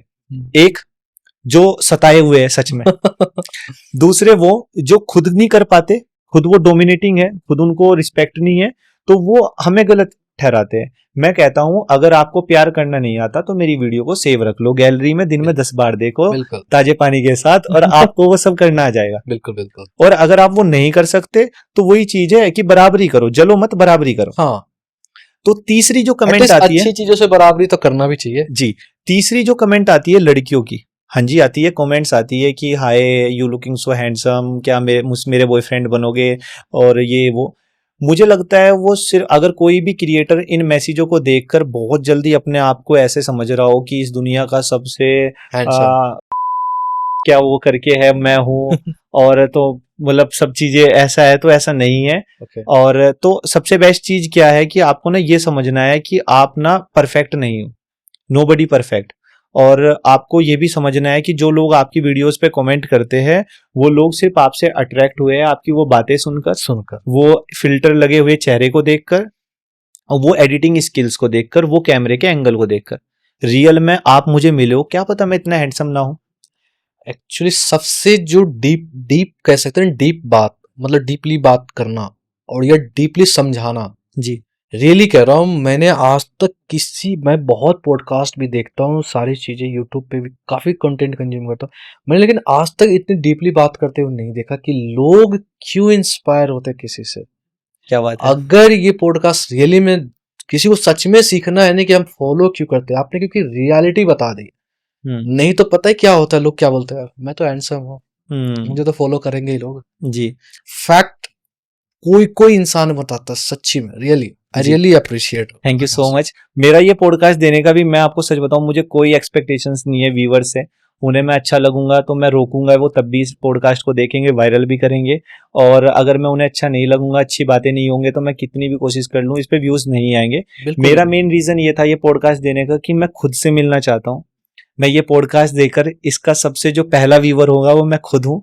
मैं खुद को खुद देखना चाहता हूँ कि मुझ में ऐसी क्या बात है, तो इसलिए मैं ये पॉडकास्ट देने आया था। और मेन पॉइंट पे आते हैं, तो वो लड़कियां वो होती है जो मुझे लगता है, सॉरी आप बुरा मत मानना, कि आप सिर्फ अट्रैक्ट हुए हो, वो प्यार नहीं है। क्योंकि आप वो सेम कमेंट और 10 क्रिएटर्स को भी कर रहे हो, तो पहली चीज तो वो प्रपोजल नहीं हुआ, वो सिर्फ एक फ्लर्टिंग लाइन समझ लो, तारीफ समझ लो, मैं उसको उसी वे में लेता हूँ, मैं कोई हवाबाजी में नहीं लेता। अब आ जाते हैं डीएम में। डीएम देखो, मैं ये मानता हूं कि आप जितना बुरी चीजों से दूर रहोगे आप उतने ठीक रहोगे। ज्यादा जहां नशे होते होंगे, ज्यादा जाओगे तो नशा करने लगोगे। बिल्कुल। तो बेस्ट ये है कि मैं ज्यादा लड़कियों के डीएम नहीं देखता हूँ, मैं सबको यही कहता हूँ, जो कहना है पब्लिकली कमेंट में कहो, लाइव में कहो, ये डीएम में हाय हेलो कहाँ से हो, कैसे हो, आपकी गर्लफ्रेंड है क्या, खाते क्या हो, पीते क्या हो, ये सब अच्छा, इस टाइप के क्वेश्चंस पूछते हैं लोग। हाँ, मैं हाय का ही रिप्लाई नहीं करता मैं लड़कियों का रिप्लाई नहीं करता हूँ, और ये बहुत क्लियर रीजन के साथ है, क्योंकि मैं वहाँ कंटेंट बनाता हूँ तो मैं इसलिए नहीं बना रहा हूँ कि मुझे गर्लफ्रेंडें बनानी है, हाँ, मुझे बिल्कुल। फ्रेंड्स बनानी है। मेरे बहुत अच्छे फ्रेंड है और बहुत प्यारी गर्लफ्रेंड है और सब कुछ ओके है, तो मुझे कोई नहीं चाहिए। हाँ, जो एजिड आंटियां होती है वो जब तारीफ करते हैं, बेटा तुम्हारी मम्मी ने तुम्हें कितने प्यारे संस्कार दिए, मैं उनके रिप्लाई करता हूँ। कोई लड़का मुझे क्वेश्चन करता है कि यार भाई ऐसे थोड़े ही ना होता, मैं उनके रिप्लाई करता हूँ। कोई लड़की कहती है क्या ये रियल में होता है, मैं उनके रिप्लाई करता हूँ। मेन पॉइंट ये, जो कंटेंट से रिलेटेड कमेंट करते हैं मैं उनके सबके रिप्लाई करता हूँ। और कोई उसमें लोग, आजकल मैंने देखा है कि आपके पास मैसेज आए, कमेंट आए, तो ना आधे एक घंटे का गैप लेकर रिप्लाई करते हैं, हाँ, क्योंकि उससे ना, एक्चुअली मैंने भी बहुत नोटिस किया ये चीज को। तो उससे क्या एक क्लास बनती है कि यार, इसके बाद मैं एक और चीज बोलूंगा, पहले आप बताओ। ठीक है, तो उससे ये बनता है कि यार मैं ना बहुत बिजी दिखना चाहिए। मेरा ये मानना नहीं है, मेरे हाथ में अगर फोन है, देखो अभी मैं पॉडकास्ट कर रहा हूँ, मेरे पास फोन नहीं है, किसी का फोन है, किसी का मैसेज आए, रिप्लाई तभी होगा जब मेरे पास फोन आएगा। ऑनेस्टली, लेकिन अगर मेरे पास फोन है और मुझे मैसेज दिख गया तो मैं रिप्लाई तभी करूंगा, फिर वो चाहे मुझे इस दुनिया का सबसे फ्री इंसान समझे, हाँ, बिजी इंसान समझे, कुछ समझे। तो मैं इस तरह का इंसान हूं कि आप ना फेक ओरा क्रिएट करने की कोशिश करोगे तो इतने गंदे फंस जाओगे। सोचो आप अपने दोस्त की महंगी कार मांग के लाए ये दिखाने के लिए कि मेरे पास कार है, और कल आपने वो कार मांग ली कि यार अपनी कार दे दो आज के लिए, कहां से लाओगे? बेस्ट ये है मेट्रो का सफर तय करके आओ और बताओ कि देखो मेरे पास कार नहीं है। अच्छा, एक चीज और है, जैसे लाइक मैं अपना पहले क्वेश्चन कर लूँ फिर नेक्स्ट करूंगा। जो मैंने बताया था ना कि लोग हाइप बना क्रिएट करते हैं, लोग ना मैनेजर, अब देखना कहीं भी छोटा भी चैनल होता है ना, तो उनका ना टीम मैसेज आता है, डायरेक्ट फोन पे नंबर होता है, लेकिन वो ऐसे मतलब क्रिएट करते हैं कि आप ना पहले मैनेजर से बात करो, हम्म अगेन मुझसे कनेक्ट होगा कॉल। हम्म क्यों हाइप क्रिएट करनी है थाने? हम्म कोई बंदा जुड़ना चाह रहा है, ठीक है, अच्छा लगता है तो ठीक है, नहीं तो कोई बात नहीं। हाँ, इसमें दो हाँ, पीओवी है। अब जैसे पीओवी नंबर 1 ये है कि मैनेजर देखो इसलिए भी जरूरी है कि आप ना बहुत ज्यादा लोगों को रीच आउट करते हो, तो आपको ना वो जो स्पैम लोग हैं ना, जो अजीब लोग हैं, वो थोड़े फिल्टर हो जाते हैं हाँ, कि आप डायरेक्ट अगर सबको एंटरटेन करने पर आ जाओगे ना तो आपकी वैल्यू और जीरो एक हो जाएगी। छोटे चैनल जो छोटा चला रहा हो वो भी। हाँ, लेकिन हाँ ये आपका मेन पॉइंट है कि जो छोटे छोटे जिनको 2 लोग जानते हैं वो भी हाँ। मैनेजर रख रहे हो, तो वो तो खैर हवाबाजी हो गई। लेकिन जैसे आपका शो है तो आप तो खैर सर काइंड हो बहुत ज्यादा, आप जैसी पर्सनैलिटी मैंने नहीं देखी कि आप बहुत काइंड हो, और सिर्फ मेरे साथ नहीं हो, मैं तो गेस्ट हूँ, चलो आप हो सकता है आज फेक हो, लेकिन आपका जो टीम के साथ मैंने नेचर देखा वो भी बड़ा काइंड है। तो आप जैम हो बिल्कुल। आपने जो आपकी और मेरी कन्वर्सेशन हुई थी खुद मैसेज में, वो सब चीजें, तो मैंने देखा आप वेट नहीं कर रहे थे हाँ, कि मैं कहूंगा, आपका ये था मेरे मन में बात है कह दो, अप्रोच कर दो, और बंदा फ्री होगा आ जाएगा, नहीं बिल्कुल होगा तो बिल्कुल नहीं आएगा। बिल्कुल बिल्कुल बिल्कुल। तो ये सब चीजें होती है। लेकिन मैनेजर का मेन जो पीओवी है, लोगों को मैनेजर तब रखने चाहिए। मेरे भाई लोग हैं जो वीडियोस बनाते हैं, तो उनको मेरी भी ये एडवाइस है, अगर आप बिजनेस कर रहे हो लगभग 50 से 60 हजार महीना, तो उसको इंक्रीज करने के लिए मैनेजर रखे जाते हैं, हाँ, ना कि 50 हजार रुपए कमाने के लिए मैनेजर रखे जाते हैं। आप पहले खुद मैनेजर बनो, तब आप बेहतर मैनेजर बना पाओगे। बिल्कुल बिल्कुल। दूसरा, ज्यादा हवाबाजी में मत आओ। मेरे फॉलोअर्स 30 हजार है, तो बहुत सारे ऐसे क्रिएटर्स हैं जिनके मिलियन फॉलोअर्स है, मेरे शहर से भी है, बाहर से भी है, इधर से भी है, उधर से भी है। तो ज्यादा हवा में मत आओ। ये दुनिया ऐसी है, आज आप ऊपर हो, कल कोई और ऊपर होगा। हम भी ऊपर थे, हम भी नीचे आ गए, कल हम फिर ऊपर होंगे। तो ये स्टेबल नहीं है कि आप बादशाह तो आप ही बादशाह रहोगे। बिल्कुल। या तो आप शाहरुख खान या आकाश चौधरी जैसे बन जाओ कि हाँ, हाँ, हाँ। सुपरस्टार बन जाओ, वरना थोड़ा सा कंट्रोल में रहो और चीजें बेस्ट रहेगी। नेचर अच्छा रखो सबके साथ, और आप अपनी फील्ड के कितने भी बड़े बादशाह हो, आप सीनियर्स की वैल्यू करना मत भूलो, उनको रिस्पेक्ट दो। हमारे शहर में जितने भी थिएटर होते हैं मुझे इनविटेशंस आते हैं, मैं बिजी हूँ, फ्री हूँ, मैं कोशिश ये करता हूँ कि मैं उन्हें देखने जाऊं, ताकि मैं उन्हें ये बताऊं देखो मैं था। बिल्कुल। और कोई भी बहुत और सारे ये मेरे हिसाब से अच्छी चीज होती है। अच्छी चीज है, और शाहरुख खान सर भी इसको फॉलो करते हैं। वो आज भी गाड़ी का दरवाजा खोलते हैं, उसका मतलब ये नहीं है कि उनको उससे कुछ काम है, वो खुद को बताते हैं कि शाहरुख खान देखो तुम ये हो। मैंने भी सुना है उनके, अगर किसी को इनविटेशन मिला है मन्नत से, मतलब किसी को बुलाया उन्होंने, तो पर्सनली गाड़ी तक ड्रॉप करके भेजते हैं वो। जी, अब बताओ सर उनको क्या काम होगा किसी से? वो सही बात। वो नेचर उनका खुद का है। आप देखो हमारे कल्चर में एक नमस्ते करने का ट्रेंड है कि हम पैरों को छू के नमस्ते जी करते हैं। जी। तो मैंने पापा से एक दिन पूछा, मैंने कहा, पापा ये नमस्ते ऐसे ही क्यों होती है? इसके और अलग जेस्चर्स क्यों नहीं है? यही क्यों है? तो ये आपको बचपन से लेकर आपके मृत्यु तक आपको ये बताता है कि कोई है जहां आपको झुकना भी है। अच्छा, अगर आप झुकोगे ही नहीं तो फिर तो आप रावण बन जाओगे। तो आपको राम बनना है। आपको ये देखना है कि अगर आप बहुत बड़े हो तो आपसे भी बड़े हैं, बिल्कुल। और ये बैलेंस होता चला जाएगा, आपके बड़े आपके बड़े आपके बड़े। तो ये इसलिए नमस्ते का कल्चर है। और लोगों ने आजकल नमस्ते करना ही बंद कर दिया। हो हाय ब्रो व्हाट्सएप, ये पता नहीं क्या ही ट्रेंड है। नमस्ते नमस्कार करो यार, जय श्री राम करो, अपने जो भी धर्म से हो वो करो। लेकिन ये हाय व्हाट्सएप, ये क्रिश्चियन ट्रेंड क्यों ला रहे हो लोग? मैं सर हिंदी मीडियम से पढ़ा हुआ हूँ, और जहां से मैं पढ़ा हुआ हूँ एक आपको किस्सा बताता हूँ। मेरे पापा इंग्लिश मीडियम में मेरा एडमिशन करवाने गए, तो वहां पे ना एक पेपर होता है, अगर आपने वो पास कर दिया तो ही एडमिशन होता है, एंट्रेंस एग्जाम। जी। तो आनंद स्वरूप आर्य सरस्वती विद्या मंदिर रुड़की में था। जो लोग वहां पढ़ते हैं वो रिलेट कर पाएंगे। तो ऐसे वो करते करते मैं अच्छा कर रहा था, पढ़ाई में अच्छा था, तो मुझे एक ने चौधरी की जगह कुछ और बोल दिया। वो फनी में बोलते हैं चौधरी चौधरी ऐसा कुछ करके बोलते हैं वो। तो मेरे को गुस्सा आ गया। वो तब गुज्जर एटीट्यूड कुछ ज्यादा था, ओके। तो मेरे हाथ में प्रकार थी। तो अभी तक ये वाला चीज हमने मिस किया। तो उसका हाथ ऐसे रखा हुआ था, मेरे हाथ में प्रकार थी, तो मैंने उसको ऐसे किया और वो यहाँ से बाहर हो गई। वायलेंस। हाँ, उस दिन मैंने ये देखा कि हर इंसान के अंदर ना हैवान होता है। आप ये देखो कि वो छोटा सा लड़का, उसको डरना चाहिए था।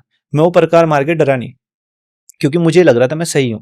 इसने मुझे गलत बोला, मैंने इसे मार दिया। तो वो सबके अंदर होता है। और अब आज का आकाश ऐसा है कि मैं किसी को थप्पड़ भी मारूं तो मुझे बुरा लगता है, मैं किसी को गाली भी दे दूं तो मुझे ऐसा लगता है यार मैंने कुछ ज्यादा दे दी। टीम में कई बार मैं बहुत डांट भी देता हूं तो मुझे बुरा लगता है यार मेरा कोई हक नहीं बनता इतना डांटने का। उसकी अपनी लाइफ है, उसकी समझ है, वो नहीं है इतना समझदार जितने तुम हो, तो तुम उसको ऐसे कैसे डांट सकते हो? कल को वो समझदार होगा, शायद तुम उतने ना हो। तो उस वक्त वो डर नहीं था। तो प्रिंसिपल मैम ने कहा कि आप अपने ये अनमोल रतन लेके जाओ, लेके जाए आप। हाँ। तो पापा जी ने गुस्से में कह दिया कि बेटे तुम तो यहाँ पढ़ने लायक नहीं, तुम तो हिंदी मीडियम में ही हो। मैंने भी गुस्से में कह दिया तो ठीक है फिर वहीं पढ़ा दो।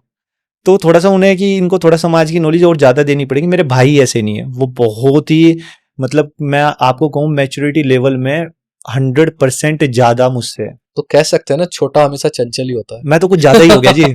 मैं तो, हमारा नाम भी आकाश और सागर मम्मी ने सावन मूवी से देख के रखा था। साजन मूवी थी संजय दत्त और सलमान खान वाली।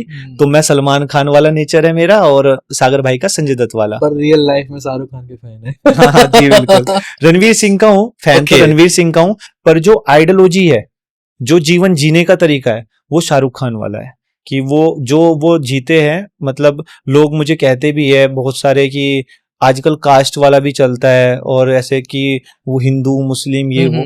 मैं कहता हूं कि आप जीवन जीने में ये मत देखो। हमें तो उनके कैरेक्टर से प्यार है जी। एपीजे अब्दुल कलाम जी ने इस देश के लिए वो सब किया है जो अगर आप ध्यान से देखो तो आपको मुस्लिमों से प्यार हो जाएगा।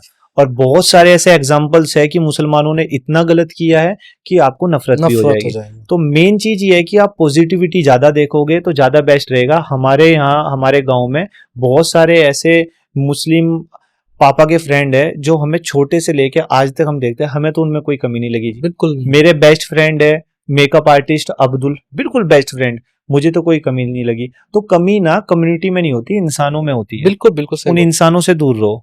तो हम किस पॉइंट पे थे? हिंदी मीडियम। तो जी हिंदी मीडियम में मेरा एडमिशन हुआ। मैं लड़कों वाले कॉलेजों में स्कूलों में पढ़ा हूँ, तो वहां पे लड़कियां तो होती नहीं थी। कॉन्फिडेंस जीरो था लड़की से बात करने वाला। तो हम वहां पढ़े हैं। तो वहां से मतलब ये कमी भी है, ये अच्छाई भी है। कमी ये है कि मैं ना कभी कभी इंग्लिश ऐसा सोचता हूँ कि अगर आकाश चौधरी के पर आज ना सामाजिक ज्ञान बहुत है, अगर थोड़ी एजुकेशन और ज्यादा होती तो मैं क्या होता। अगर मैं ऐसे होता so ladies and gentleman now we are presenting, ऐसे में कुछ और ऐसा होता तो क्या होता। अश्नील ग्रोवर को जानते हो आप? हाँ जी मैं जानता हूँ, वो स्टार टैंक वाले जी। हाँ। भारत पे वाले। हाँ, उन्होंने एक बहुत अच्छी बात कही है जो इंग्लिश में हमारे यहाँ ऑफिस में पीपीटी प्रेजेंटेशन वगैरह देते हैं ना, तो वो कहते हैं मुझे पसंद नहीं है। हम्म वो कहते हैं ना, मुझे तुम क्या बोलते हो ना, हम्म उससे मतलब है। इंग्लिश में तुम ही बोलोगे ना। हम्म अच्छा, आप बोलना चाहता हूँ मैं आपको, हम्म रिस्पेक्ट देना चाहता हूँ, तो दोनों का मीनिंग सेम है। यू, तो मुझे क्या पता तू क्या बोल रहा भाई। तुम या आप। तो मुझे ना उनका ये वाला फिलोसफी बहुत ही इंटरेस्टिंग लगता है। लोग पता नहीं क्यों इंग्लिश को इतनी हाइप बना देते अब समझ आई मुझे ये। अब मुझे ये इसलिए समझ आई कि ऐसा नहीं है। हैं। मैंने बहुत सारे एज ए जूरी शोज किए, मैंने प्रॉपर वहाँ हिंदी बोली, और हिंदी को थोड़ा कोशिश करो आप क्लियर बोलो।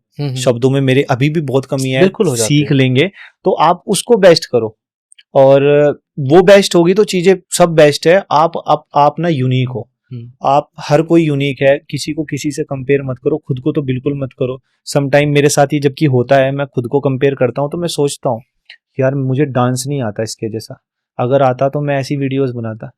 तो यार मुझे बोलना नहीं, आता है, उसको बोलना नहीं आता होगा इतना अच्छा। बिल्कुल फैक्ट। तो सबकी अपनी अलग अलग चीजें हैं और उस चीज को समझो। हाँ, आप और किसी कहीं के ना कहीं यही बैलेंस रखा है ना। जी, हर किसी ने अपने अपने जो टैलेंट है, अगर वो नहीं होगा, सबके पास इक्वल ही होगा, तो फिर हाँ, दुनिया कैसे चलेगी। बिल्कुल बिल्कुल। एक इसमें यूट्यूब इंडस्ट्री जो है, यूट्यूब में सबसे बड़ा हाइप क्रिएट करते हैं लोग। महंगी कार, महंगी गाड़ियां, बाइक, मोटरसाइकिल, रेस, इन सबको कैसे देखते हो? क्योंकि मैंने कई यूट्यूबरों को देखा है, ये शो ऑफ करते रहते हैं। लाइक आज ये कार है तो कल वो कार है, फिर ये तीसरा कार है।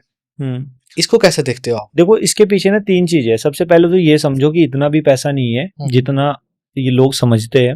आपको लगता है ये जनरेशन को खराब भी कर रहे हैं? बिल्कुल बिल्कुल बिल्कुल, पर इसको ना लोगों को मार्केटिंग की तरह समझना है, उनकी ना मजबूरी है। कोई क्रिएटर अगर महंगी महंगी कार नहीं दिखाएगा तो पब्लिक भी तो नहीं अट्रैक्ट हो रही है ना, तो उसकी मजबूरी हो गई नंबर एक। नंबर दो, जब वो महंगी महंगी कारें दिखाता है, हवाबाजी दिखाता है, तो ब्रांड को लगता है कि यार इसको तो कम से कम 5-10 लाख रुपए पे करना पड़ेगा, ये 50,000 वाला आदमी नहीं है। तो मजबूरी नंबर दो। और मजबूरी नंबर तीन की कुछ क्रिएटर्स ऐसे हैं उनके पास गाड़ियों के अलावा कोई कंटेंट भी तो नहीं है। वो जब तक गाड़ी घुमाएंगे नहीं, दिखाएंगे नहीं, तो बाकी बनाएंगे क्या। तो इस एंगल से कोई सोचता नहीं होगा, आई थिंक। हाँ, और ये सोचना चाहिए। ये मुझे ऐसा लगता है एज ए क्रिएटर, मेरा जो मन होगा मैं बनाऊंगा। मजा तब आएगा जब मेरे देश की जनता समझदार हो जाए, वो समझने लगे कि सही क्या है, गलत क्या है, अच्छा क्या है, बुरा क्या है। आप समझ रहे हो, मतलब ऐसे कि अगर मान लो मैं भी क्रिएटर हूं, मेरे साथ में कोई और भी क्रिएटर है, तो हम दोनों को प्रूव करने की जरूरत ना पड़े कि टैलेंटेड कौन है। वो जनता बता दे कि देखो ये टैलेंटेड है, और जिस दिन ये हो जाएगा ना जी, उस दिन आकाश चौधरी इतनी बड़ी चीज होगा कि सबको पता लगेगा। क्योंकि मैं तो ये देखता आया हूं बहुत टाइम से, 2016 से ही देख रहा हूं कि जो हमसे ज्यादा मेहनत भी नहीं करते, कुछ कर भी नहीं रहे हैं, ऐसे ही बस नाच गाने वाली वीडियोस बना ली, और वो हमसे बहुत ज्यादा फेमस है। मैं ये नहीं कह रहा हूँ कि वो फेमस नहीं होने चाहिए, बिल्कुल बिल्कुल सही बात। हम भी तो पीछे ना रहे, हमारे ऊपर भी तो ध्यान दो। अगर मैं वीडियोस बनाऊंगा, उस पर व्यूज नहीं आएंगे, तो आप कैसे उम्मीद कर सकते हो कि मैं दूसरी वीडियो बना पाऊंगा? नहीं बनेगी। बिल्कुल। लेकिन अगर आप उस पर जेन्युइनली उस वीडियो की वैल्यू दे दो मुझे, तो मैं एक नहीं, मैं 1000 वीडियो बनाऊंगा। और ये सिर्फ मेरे साथ नहीं है, सभी क्रिएटर्स के साथ है कि आप किसी को इतना भी डिस सपोर्ट मत कर दो कि वो बंदा उठ ही ना पाए। लोग दिखावा करते हैं, हम सपोर्ट करते हैं, हम सपोर्ट करते हैं। सर मेरे व्हाट्सएप पे ना 500 स्टेटस व्यूज आते हैं। अगर 500 लोग मुझे सच में सपोर्ट करते हैं, तो 500 का मतलब है कि 24 घंटे के अंदर 500 कमेंट, 1000 प्ले की 2 बार देख लेंगे, है ना, और 250 शेयर। बिल्कुल। कहाँ है वो? तो कोई नहीं करता, शायद हम भी नहीं करते। इनफैक्ट ये तो हमारे चैनल पे भी होता है, हम लोग कई बार देखते हैं ना, 90% लोग देख के चले जाते हैं। हाँ, और यही है दुनिया, और फिर कहती है कि कोई चेंज नहीं आ रहा है। हाँ, और हमारे साथ क्या स्वामी। अच्छा एक चीज और है ना, इनमें पैसे भी नहीं लग रहा हो किसी का। कंटेंट अच्छा होना चाहिए, मैं समझता हूँ। बहुत अच्छा होना चाहिए, ये भी सोचता हूँ। फैंटास्टिक बहुत ही बढ़िया होना चाहिए, ये भी मैं समझता हूँ जी। लेकिन पहले बढ़िया होने तो दो आप जी, ताकि मैं और भी इम्प्रूवमेंट लाऊं आपके लिए, ताकि जो चाहिए एटलीस्ट नेक्स्ट डे आपको वो मैं प्रोवाइड कराऊं। कादर खान जी का एक इंटरव्यू था, तो उन्होंने उस इंटरव्यू में कहा कि मैंने ना इंडियन सिनेमा को बहुत अच्छी मूवीज दी, जिससे सोशलाइज सोसाइटी बहुत चेंज हुई, पर मैं ही वो गुनहगार हूं जिसने सोसाइटी में बहुत वल्गर मूवीज दे दी, जिसमें मैंने गंदी लैंग्वेज का इस्तेमाल किया। जो गाली गलोच, ये वो जो गोविंदा की मूवी आई, बहुत सारी ऐसी मूवीज थी, शायद मैंने सब देखी भी ना हो और आप लोगों ने देखी हो। तो उनका ये है कि अगर मुझे मौका मिले रिक्रिएट करने का, तो मैं उन मूवीज को हटा के वो लैंग्वेज सही करना चाहूंगा। उन्होंने ये क्यों कहा? आज हमारे इंडिया में बहुत सारे ऐसे क्रिएटर्स हैं जो आज अच्छा काम कर रहे हैं, नो डाउट, पर आए तो वो गाली देकर है ना। हाँ, उसके बाद साधु संत भी तो बन जाते हैं कई। तो मुझे ऐसा लगता है कि उस लिस्ट में अगर मैं भी ना हूं तो चलेगा, लेकिन हमारे टॉप पे ना वो क्रिएटर्स होने चाहिए जिन्होंने सच में सोसाइटी के लिए कुछ अच्छा किया है। एक्चुअली मेरा नेक्स्ट क्वेश्चन आपसे यही था जी। कि आप कौन से इन्फ्लुएंसर को देखना चाहते हो नंबर 1, 2, 3 में, ताकि जो हम जैसा सोसाइटी चाह रहे हैं क्रिएट करना ना, वो हो वहां पे कंटेंट। जी, सबसे क्योंकि पहले मैंने तो देखा है नॉनवेज इतना बहुत परोसा ज्यादा। जा रहा है ना, और लोग एंजॉय कर रहे हैं, देखो, हंस रहे हैं। इनफैक्ट मैं तो माँ बहन सरप्राइज की गालियों पर हंस रहे, हंस रहे हैं लोग बताओ। और एंजॉय कर रहे हैं। देखो, मैं अगर अपना ओपिनियन दूं तो मुझे ऐसा लगता है कि टॉप 5 तो वो लोग होने चाहिए, संत महाराज है। जैसे सदगुरु जी बहुत अच्छा करते हैं, प्रेमानंद महाराज जी बहुत अच्छा करते हैं। मैं सच्ची में तो उनके सारे वीडियो देखता हूँ, जब भी सेम आता मैं कभी स्किप नहीं करता, सेम जया चाहे किशोरी फैन जी। पेज हो या कुछ भी हो। मैं कहता हूँ ठीक है, अगर आप फैन पेज भी बना रखे हो ना, तो लाइक है और सब्सक्राइब हो गया मेरी तरफ से। जी, तो सेम जया किशोरी जी हो गए, और ऐसे टॉप 5 ले लो जो भी अच्छा कंटेंट बना रहे हैं। वो टॉप पर क्यों होने चाहिए? क्योंकि लोगों को ना एग्जैक्टली सही गलत अच्छा बुरे की समझ होगी। फिर उनकी जिम्मेदारी बनती है कि वो भी अच्छा कंटेंट बनाए, जिंदगी भर ऐसा ना हो कि दिख कुछ और रहा है हो कुछ और रहा है, तो वो सभी की उनकी जिम्मेदारी बनती है। फिर नीचे लिस्ट पे आने चाहिए वो लोग जो सच में टैलेंटेड है। सच से मेरा मतलब क्या है, हर फील्ड के एक एक क्रिएटर हो जाए, कि भाई अगर मान लो कोई कॉमेडी बनाता है तो कॉमेडी पर टॉप हो गया, कोई एक्शंस बनाता है उस पर टॉप हो गया, तो उससे ना जो नीचे के लोग हैं वो ऑटोमेटिकली सही होने लगेंगे, देखा देखी में सब सही होने लगेंगे। आप, मैं एज ए क्रिएटर बताऊं, हम नेक्स्ट वीडियो वो बनाते हैं जो हमारी पहली वीडियो अच्छी गई। अब मेरी पहली वीडियो अगर आप गाली वाली वायरल करोगे तो मैं तो जी गाली वाली ही बनाऊंगा। तो कहीं ना कहीं हम ही लोग रिस्पॉन्सिबल भी है ना इन हम ही चीजों है के जी, लिए। हम ही थे, हम ही है, हम ही रहेंगे।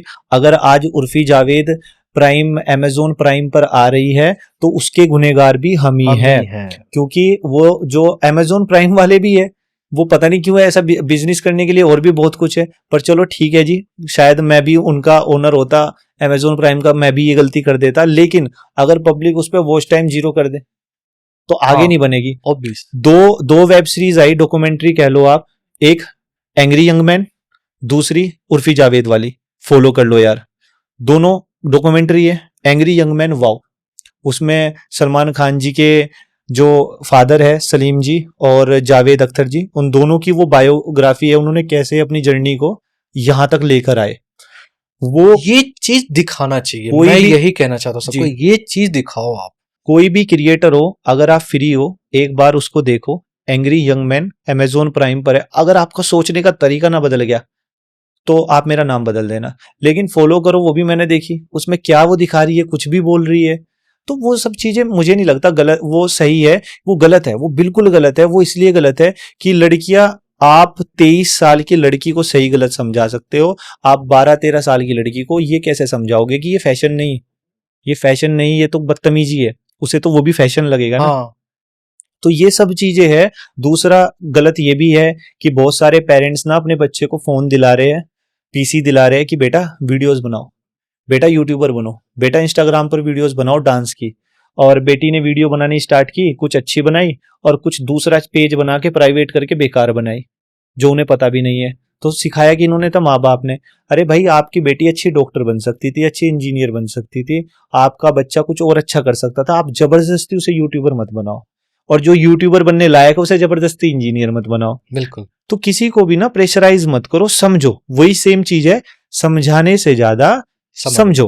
आपके हिसाब से आकाश, सोशल मीडिया पे कितना टाइम दिया जाए तो एक अच्छा ग्रो कर सकता है? क्योंकि ये हमारे लिए भी एक है, क्योंकि हमने भी स्टार्ट किया ना, तो मुझे लग रहा है काफी स्लो होता है, या जो भी होता है स्ट्रैटेजी प्लीज हमें बताएं ताकि हम भी वो फॉलो करें।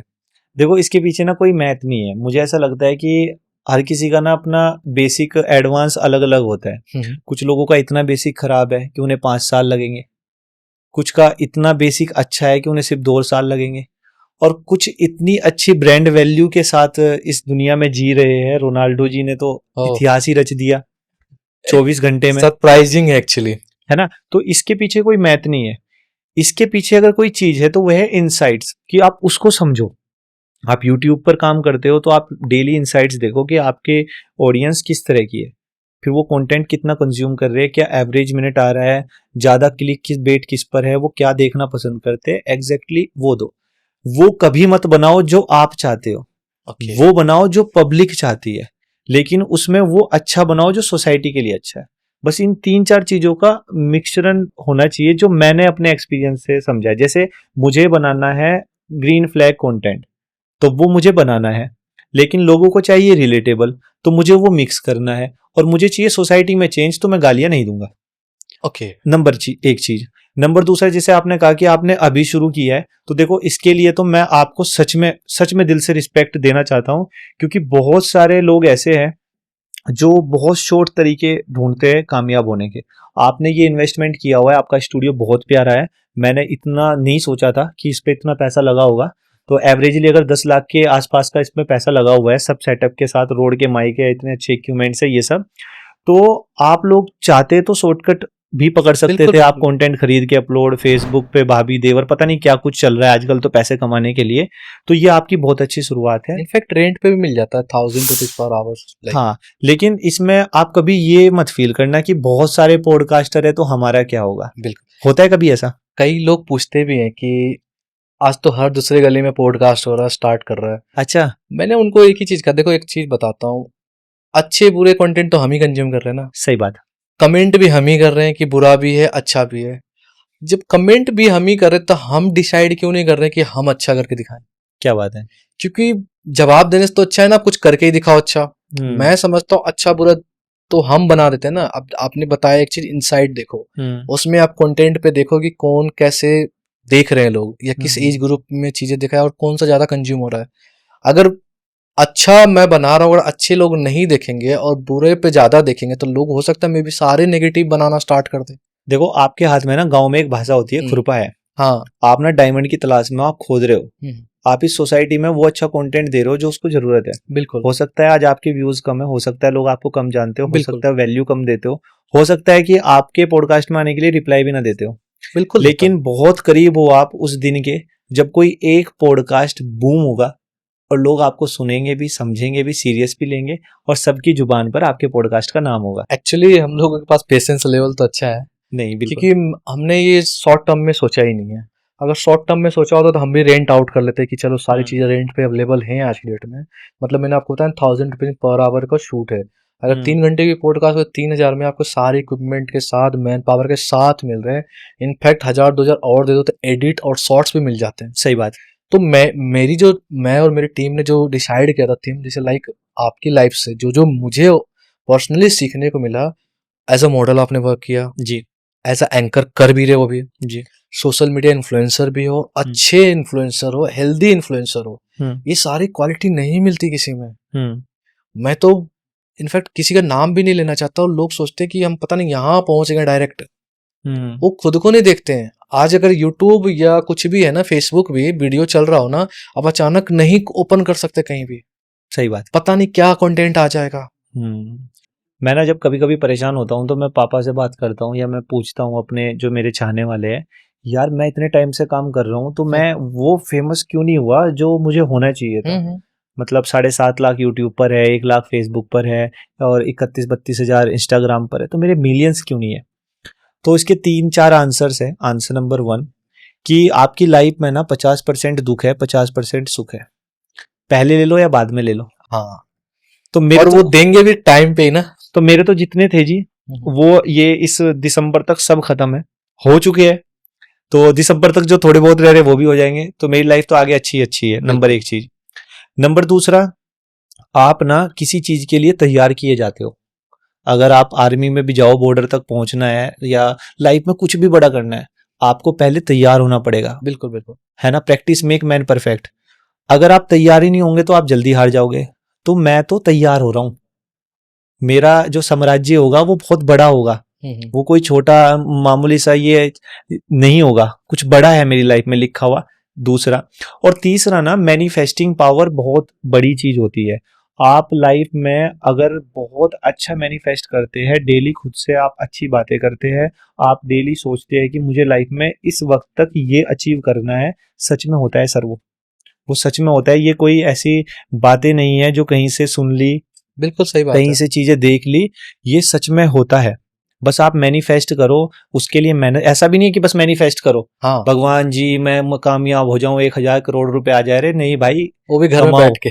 हाँ। और दूसरी चीज ये कि मैं कंटेंट क्रिएटर हूँ, मैं वो बनाऊंगा जो ट्रेंड चल रहा है, और उसमें मैं वो टेस्ट जरूर डालूंगा जो सोसाइटी के लिए अच्छा है।